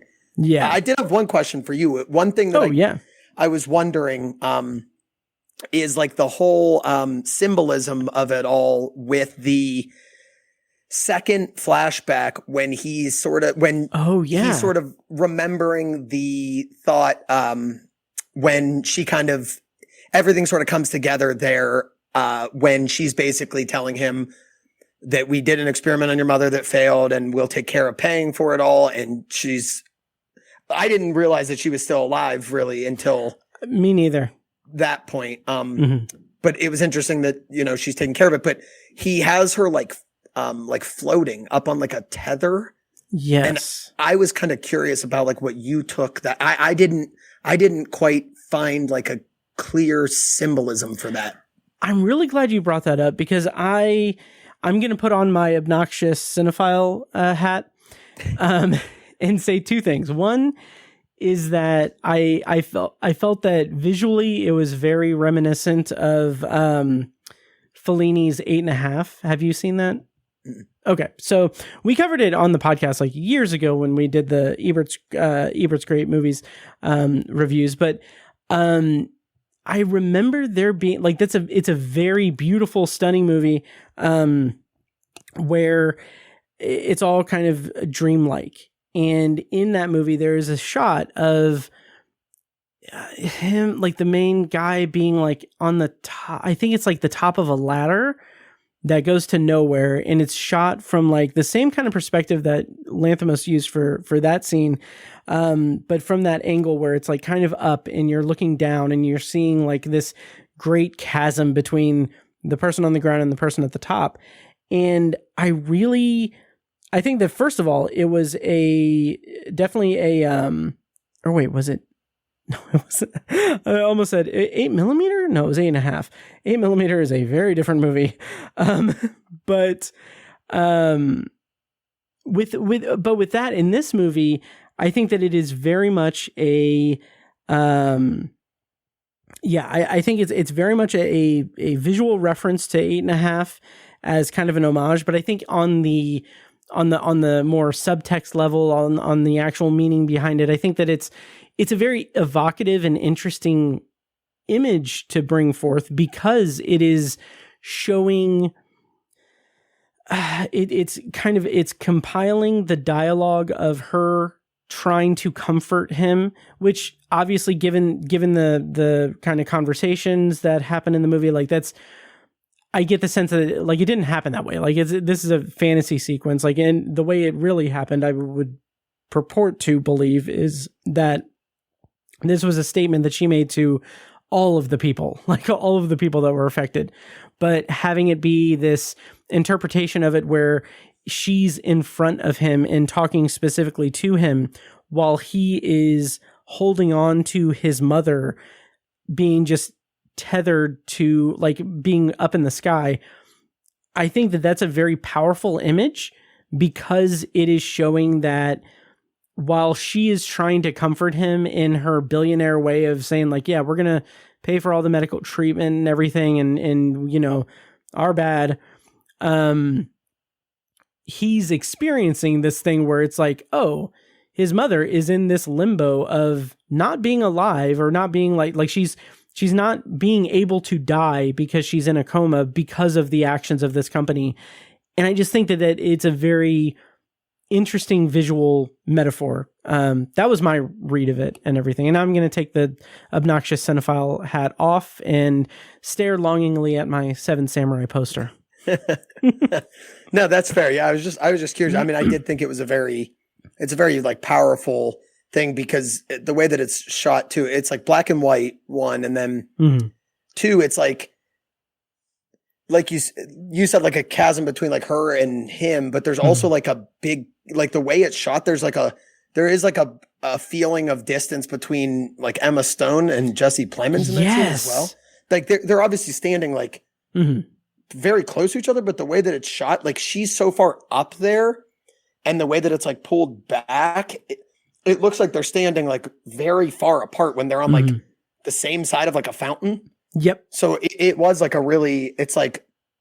it's almost like to the point that he's like, I don't remember if the scene like fades out into him not even listening to her, but that's sort of what it feels like, is you're like, I was like watching the scene so intently that I stopped like listening. I heard her talk about like, we're doing the trials and some of them don't go our way and we'll obviously pay for it. But she keeps talking and I like don't even remember what she says in the remainder of the scene, because I was sort of like captivated by how they shot that. Yeah. Oh, absolutely. And I think it's one of those things that, again, it kind of goes back to what I was kind of saying about Yorgos Lanthimos as a filmmaker and his kind of trajectory that he's taken, because that is again, I feel like this is going to maybe sound a little bit reductive, but the mainstream aspect of Yorgos Lanthimos now, like having him do these movies and slowly becoming more and more accessible and more kind of mainstream, like that particular scene, that particular visual like metaphor that he makes in that moment feels like a more conventional visual metaphor than like anything I saw in Dogtooth, which was just really, really weird and out there, but unique and out there. So I don't know if this is if kind of speaking about Lanthimos as a filmmaker, I don't know if this is him just kind of already having that kind of, I don't know if esoteric is the right word, but like having that very kind of abstract, sort of very distinctive weirdness out of his system, to where he's now doing more kind of conventional weirdness. Or maybe he's trying to do like more 4-quadrant weirdness. I don't know. Yeah, that's fair. Yeah, I mean this is a movie that like you could like, if you know somebody who's like, you know, into movies enough, like I guess I'm a decent example. I've seen enough movies. I haven't seen too many, you know, all-time great classics and things that are, you know, here and there. But like for me, this is like, it kind of like hits like an artsy weirdness box that like I'm not going to see in any other movie that I'm going to go see. And it's like you said, it is like mainstream enough that I'm like, all right, if he's going to release another movie in 3 years, I'm going to go see it now. Yeah. Cause now I'm just interested enough. But like, even like the Lobster, for like, if I was going to talk to somebody about a movie I have seen, I would very rarely, even if they were like, I want to see like I'm in for the night, I want to see something a little fucked up. I'd be like, I got a couple that you can watch, but I would never be like, you know what a good one is The Lobster. Cause you're not going to you don't come out of that one feeling like positive, or I mean, you don't come out of this one feeling positive, but at least you sort of get the point of it, and then, you know, go home and go to bed. Whereas like some of that weird darker stuff, I'm like that was like troubling in a inside my body kind of way. Oh, totally. Even like Poor Things is sort of, I mean, that one toes the line of like, there's parts where I'm like, this is really going in a bad way. I'm like, I don't know where we're going to end this. And this is getting like troubling to a fault. And then, you know, he reins it back in, I guess, by the end of that one. But sure. Yeah, he's definitely got, his brain functions in a different way. Yes. Most. Absolutely. And I think that's about as good a compliment as we can give him. He's a kind of, I wouldn't even say he's necessarily that much of a polarizing filmmaker, but he's definitely a unique one still, even as he kind of gets more accessible in his Oscar bait age. Yep. And to wrap up our review, because we've gone long on this, Sure. Have you seen Dogtooth, by the way? I have not, but now I'm okay. going to. Yeah, I would be very curious to see what you think of that, because that was a movie that it's weird, but it's a really interesting story. I'll say that much. So yeah, I believe it. Yeah. So to reset once again, what did you rate Bugonia, and is this going to make like any top 10 list you may make at the end of the year, or where is this ranking in your year of movies? Yeah, I rated it 4 stars, and you know, just in a way that, like I was saying, in a way that it's going to be like fundamentally unlike the other movies that I've seen, and but also in like a weird way that I think this has been like a really weird, you wouldn't call it like a horror. It's like it's a black comedy, but there is like some terror there in a year where there's like been a lot of really unique like movies that have had very unique perspectives on like terror and horror elements. It takes like a completely other turn in like in a weird way. So it's going to probably be one of the most unique movies, you know, that I'll have seen this year. Yeah, I totally get that. Yep. As I said at the beginning, I mean, it was out of the theater. It was something that I would probably consider for my top 10, but I don't know. It's one of those that I'm going to have to circle back when I'm looking toward making my top 10 and my end of year stuff, and see how I feel about it on a second watch, which is, yeah. So that's a way for me to scapegoat out of this. Yeah, I mean, I feel like it was a very good movie. I feel like we were fairly critical of like the some of the pieces that required that kind of just like dialogue about it. But I mean, for just to watch like some wonderful writing and acting, the first like hour and change is some of the best you're going to see between those two, and they'll probably be very happy at awards time too. So yep. And when you said that when you said that if he makes another movie in a few years, you'll see it and everything, my immediate thought was like, yeah, because I want to keep up with Emma Stone's career too.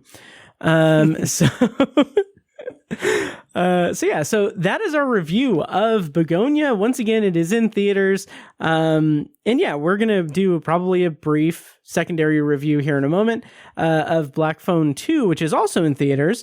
But before we get to that, I want to take a quick moment to remind you that if you like the show, please take a moment to follow us on social media and subscribe to and rate the show on Apple Podcasts, Spotify, YouTube Music, or whatever your preferred podcast app is. Also, subscribe to the Obsessive Viewer Podcast YouTube channel as well, where I'm posting more videos and video versions of the podcast. And also join Patreon at either a free or paid level to get access to a bunch of content, including live streams, which I did a very poor job of promoting this one. So I'm going to do better about that. But check that out, patreon.com/obsessiveviewer.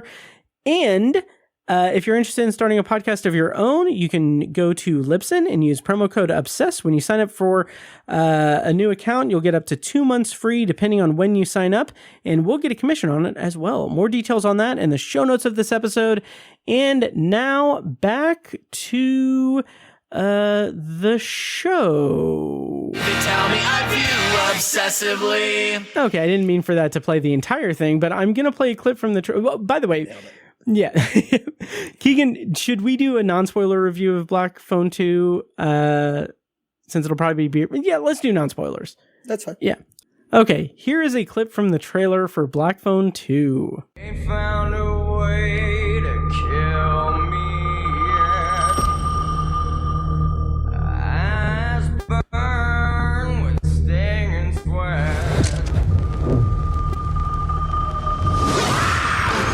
I had a bad dream. Seems every path leads me to nowhere.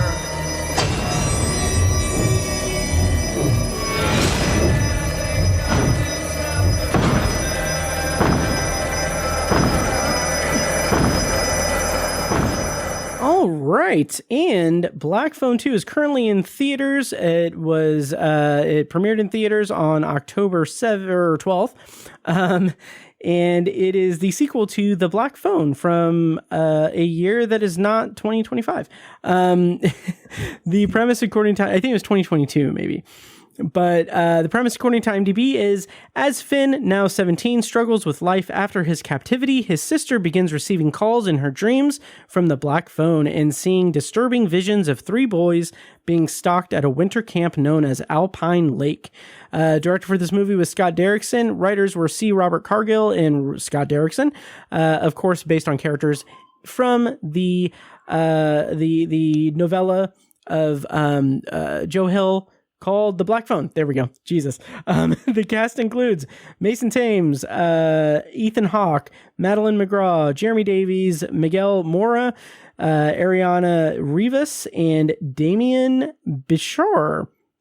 So, Keegan, before we get into our thoughts on Black Phone 2, how did you feel about the original The Black Phone? And did you read the short story as well? I did not read the short story, but I quite liked The Black Phone. I thought it was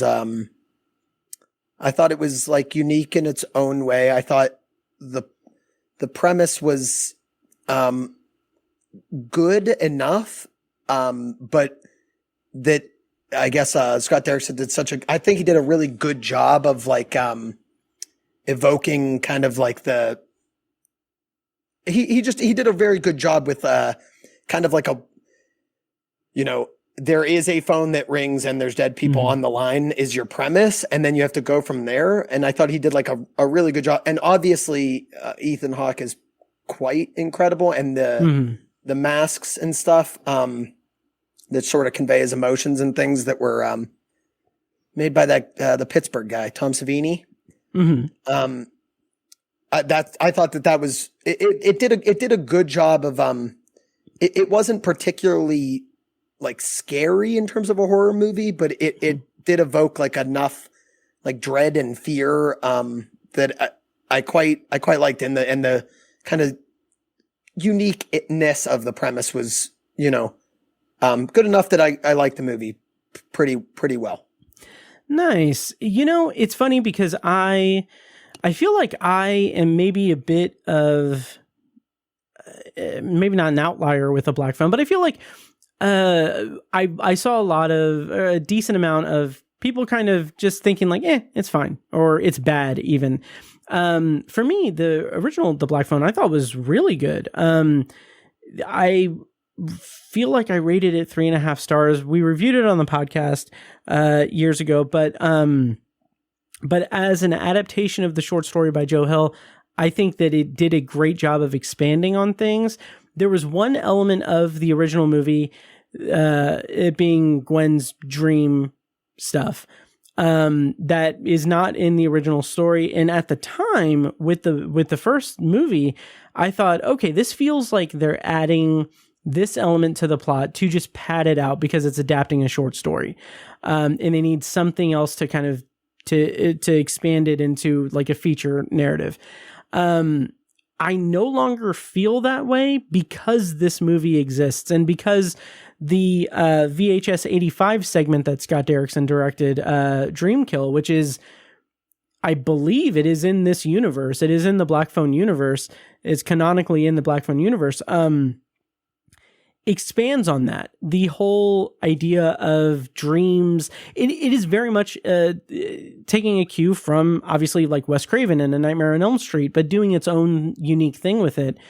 And I think that the way that this movie expands that from the first movie and expands it into being a Gwen story instead of a Finn story, I think is really compelling and interesting.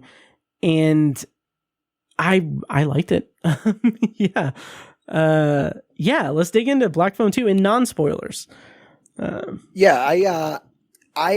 thought it was a lot more I thought it was a lot scarier for that kind of word. I thought you know, they rely a little bit on like jump scares and things, but in terms of like psychologically in many ways and kind of like these interspersed, they do a lot of like interspersed flashbacks and things like that, and just like sort of cut scenes quickly to a variety of things that were you know, a little from like the grotesque to just it had like a little more lingering feeling of like terror than the first one for me, which I did enjoy.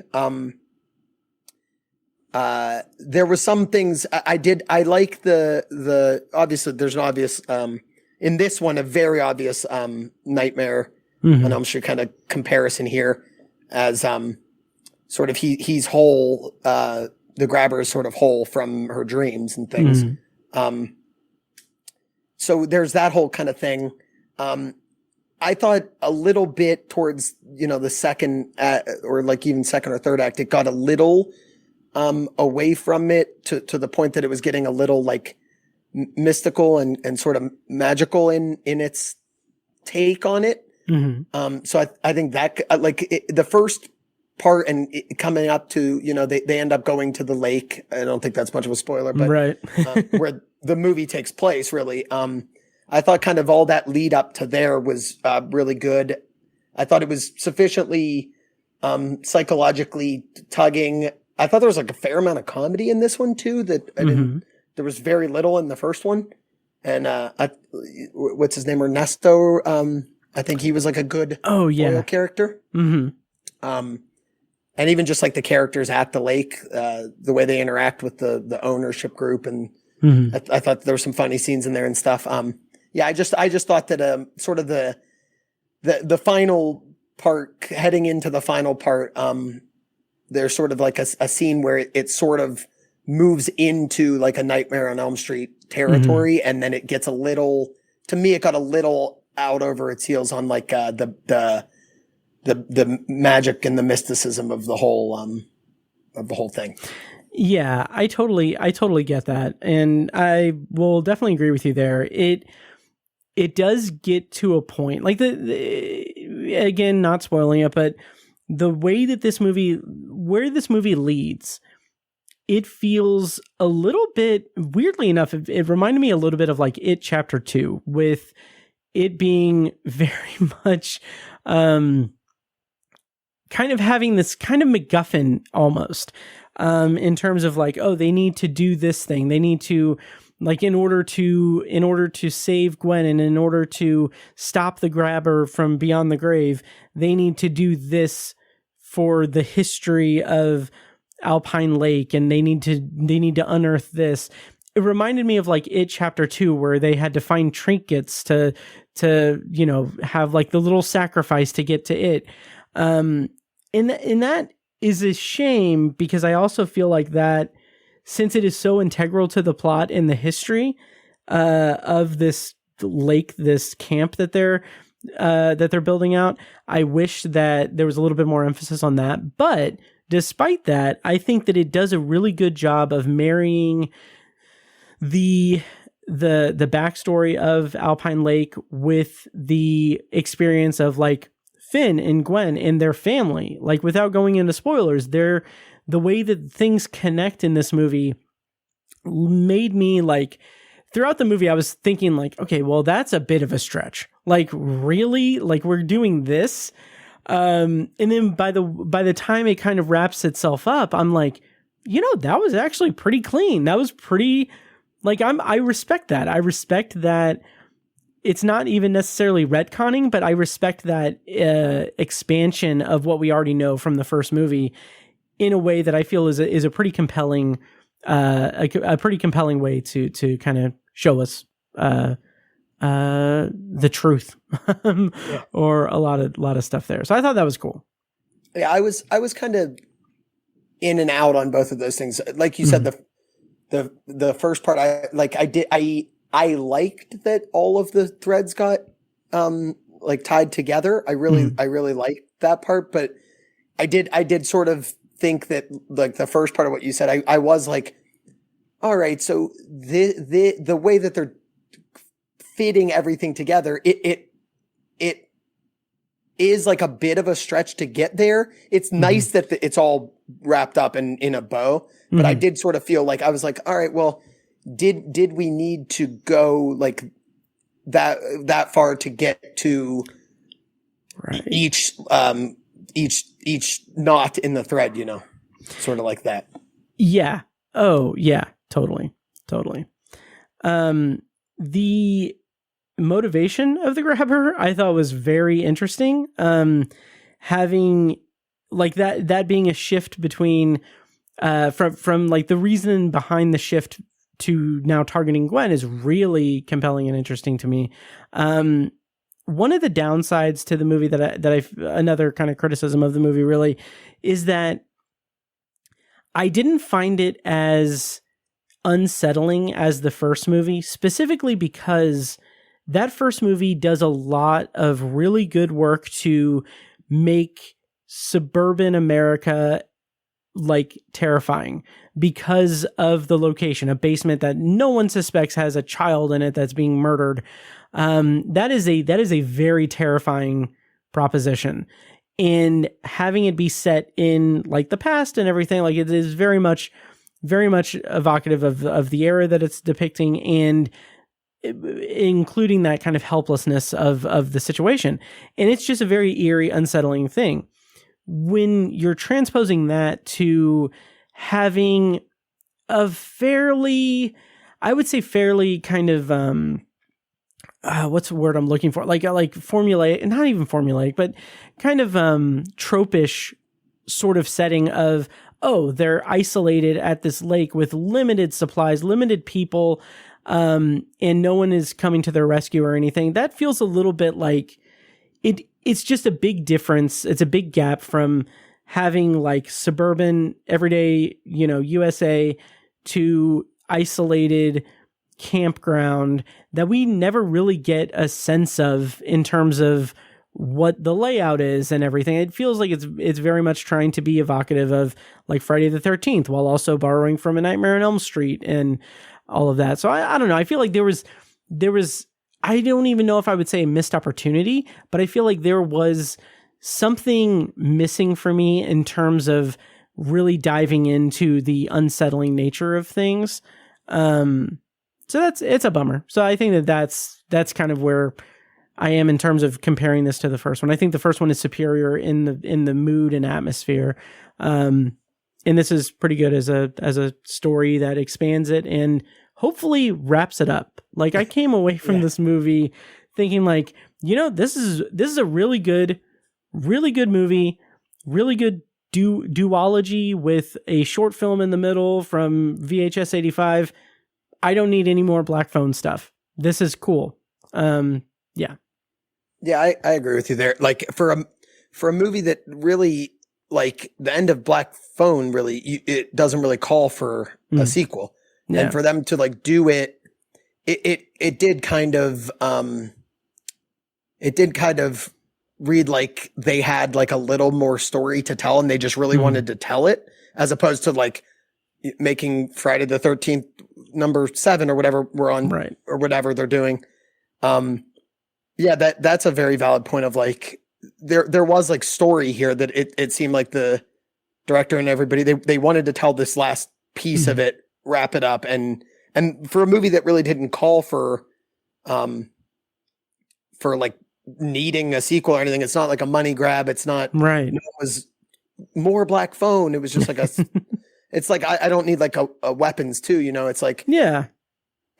And to do it, they did do like a very admirable job of, and like you said, like, I was just thinking like, for as good as a movie, in my opinion, like Cabin in the Woods is, like the whole name of the movie is kind of like a play. It's a farce on like, it's a cabin in the woods. Yeah. They're going to go out there and get killed.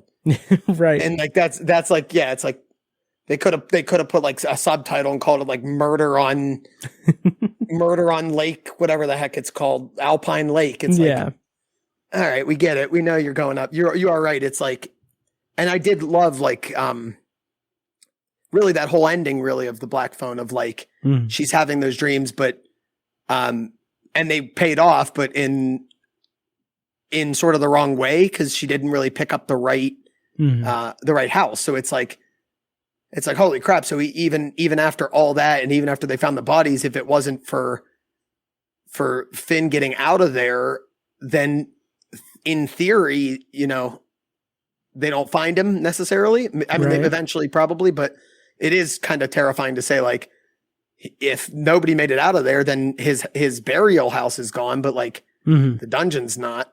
Yeah. So, that is like a horrifying thing to think about, but yeah, I agree with everything you said. It was a good enough sequel for a movie that never really called for it, and hopefully that's that. Yeah, I agree, and it's funny because coming off of the Black Phone, and knowing the source material, Joe Hill's short story, like I went into Black Phone 2 thinking it was going to be like a cash grab thing, like, oh, Black Phone was successful, they're going to make another one. This is going to franchise it. They're doing a whole thing. And I even thought, like, when I saw Dreamkill from VHS 85, like, I thought, like, oh, this is too good of a premise for a VHS segment. This should have been its own feature-length film. And I still kind of feel like that would have maybe been a better Black Phone 2 movie. But I also kind of think that it should have, I got distracted. I'm so sorry. Black Phone 2. Hang on. I need to see VHS 1985, I think. It's really good. So Dreamkill is a segment that is directed by Scott Derrickson, and it is about a 1985 police guy, a detective who receives these VHS tapes to the station, showing a murder that hasn't happened yet. And it's really, really cool. It's really cool the way that it plays out. And so anyway, to get back to kind of my point, so to get back to my point and everything, I really think that this movie is better than it had any right to be, because I expected it to be a cash grab, because they exhausted the story. They exhausted the story of Finn and the grabber, because I know the source material. I know that they went through that entire storyline, which is maybe not a fair thing to go into a sequel about, but I was impressed with the way that it does tie into the first movie and expand on it. But again, that caveat, I'll say that with the caveat that, like, okay, let's pump the brakes now. We're done. We don't need a whole franchise. This is a good conclusion to the story. Let's keep it at that. So, we really don't need is like a spin-off or like a 30 years later type deal or something. That's right. I do. Yeah. That's it's basically what I was saying before, like to the point of like that he must have clearly had the idea with the dream kill and all that there was ideas in there, and he said, all right, I can make one more movie that's serviceable enough that will clean. Yeah. I mean, it is interesting when the bad guy is literally dead. Yeah. So like, all right, we're going to make another movie with the bad guy. Yeah. It's all right, well, he won, but. Yeah. Which I think is really interesting too, that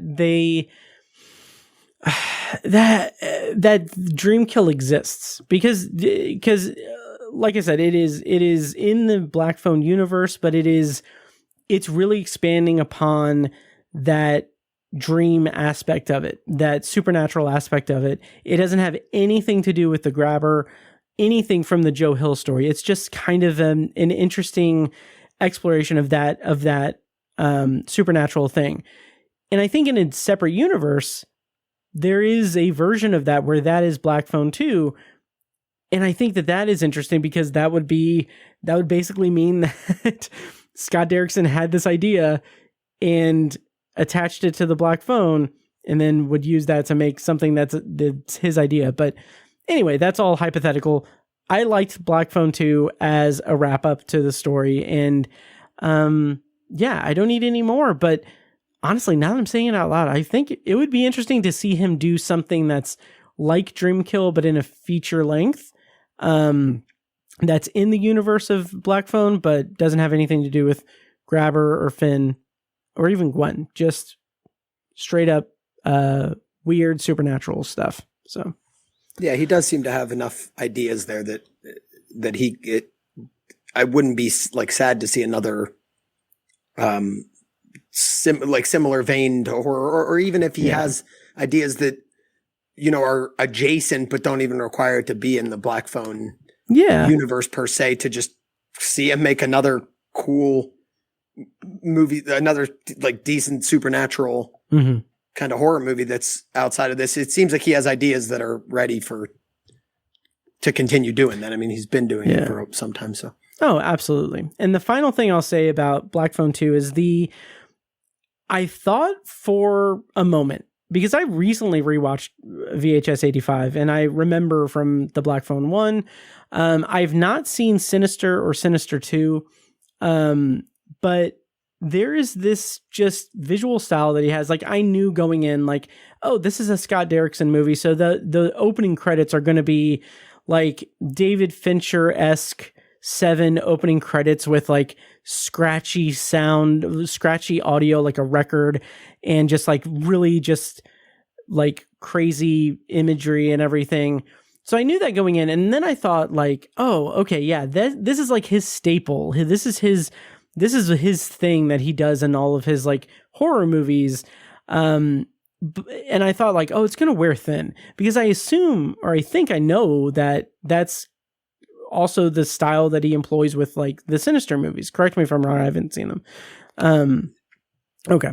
But I I was really kind of enamored with it. Like, it's very, I think it really helps with it being a period piece. This is set in the 80s, and it just having that just like antique feel is really, really good. So it was interesting because I went into it expecting to be like, okay, this is his bag of tricks.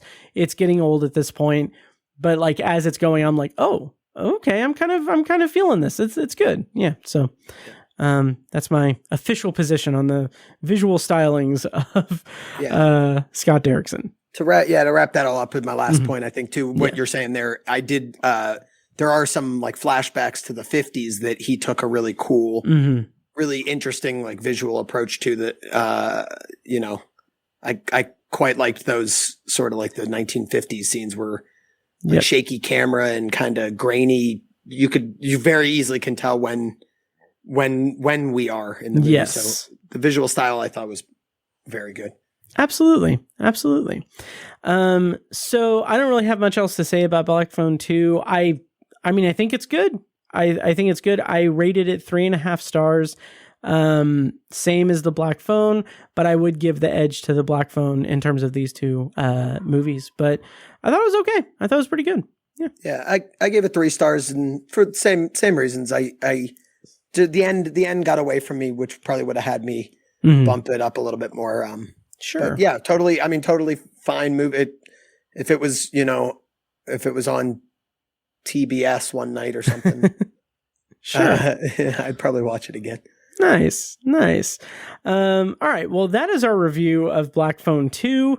I thank you so much, Keegan, for joining me for this episode and being a guinea pig for the live stream. And thank you to everyone on Patreon who joined the live stream and watched. The complete live stream video will be up on Patreon as well. But the actual proper video podcast of it will be on YouTube, hopefully tying in with the audio release on Thursday morning. But anyway, Keegan, thank you so much. Is there anything you want to promote? Anything that you want to, like, where can people find you online? And, any last words? Jesus. I'm about to be killed. No, I mean, yeah, I still need to go through and beef up this letterbox. I'm still trying to think of movies that I've seen and stuff. Letterbox is there, KEE King 89, and basically, the only way anybody can find me is probably in 3 months or something. If you'll have me back again on another one. Yeah, absolutely. Awesome. Cool. Well, it's been a pleasure. And Thank you, of course, I'm going to wind down the episode. So that's it for this week's episode of The Obsessive Viewer. As always, thank you so much for listening, and make sure to follow the show on social media and subscribe to the podcast on your preferred podcast app. Also, check out Obsessive Viewer Podcast's other shows, Tower Junkies, a Stephen King podcast hosted by Tiny and myself, and Anthology, the Twilight Zone and classic sci-fi podcast hosted by me. Next week on the show, the plan is Predator Badlands and maybe In Your Dreams, the Netflix movie. Depends if I make the screening tomorrow. We'll see. But until next week, thank you so much for listening and watching, and we'll see you in the next episode. And now, enjoy this short clip from a recent Patreon exclusive episode. For the full episode and more Patreon exclusive content, sign up at patreon.com/obsessiveviewer. To make sure everyone was in agreement that whoever wins should take care of Scram's wife. And that, oh my God. Okay, I finally got into an elevated position. So, and that's a really charming, really beautiful way to kind of show the camaraderie that's built between them, or among all the kids on the walk. And I really like that, as morbid and messed up as just the general premise is. And speaking of which, in, I think it was chapter 13, a little bit of chapter 12 and a little bit of chapter 13, we got some interesting tidbits about the world. So when they were talking about what it was like in the old days of the Long Walk, before, or like back when there were still millionaires, I thought that was a really interesting line, and how that was kind of an interesting little peek into this dystopian world that this book takes place in. Thank you for listening to the Obsessive Viewer podcast. This episode was produced and edited by me, Matt Hurt. If you have feedback, thoughts on our episodes, or just want to connect, you can email me at matt@obsessiveviewer.com.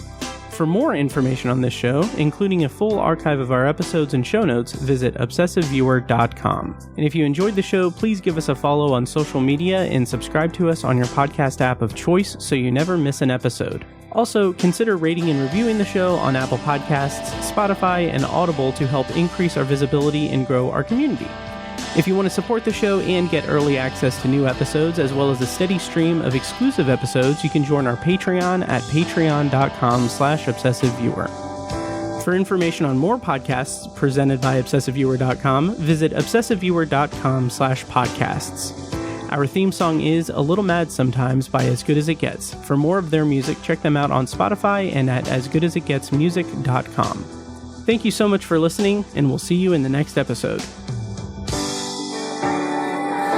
Get up to 2 months of free podcasting service with Libsyn. Check out the show notes for your promo code to get started podcasting today.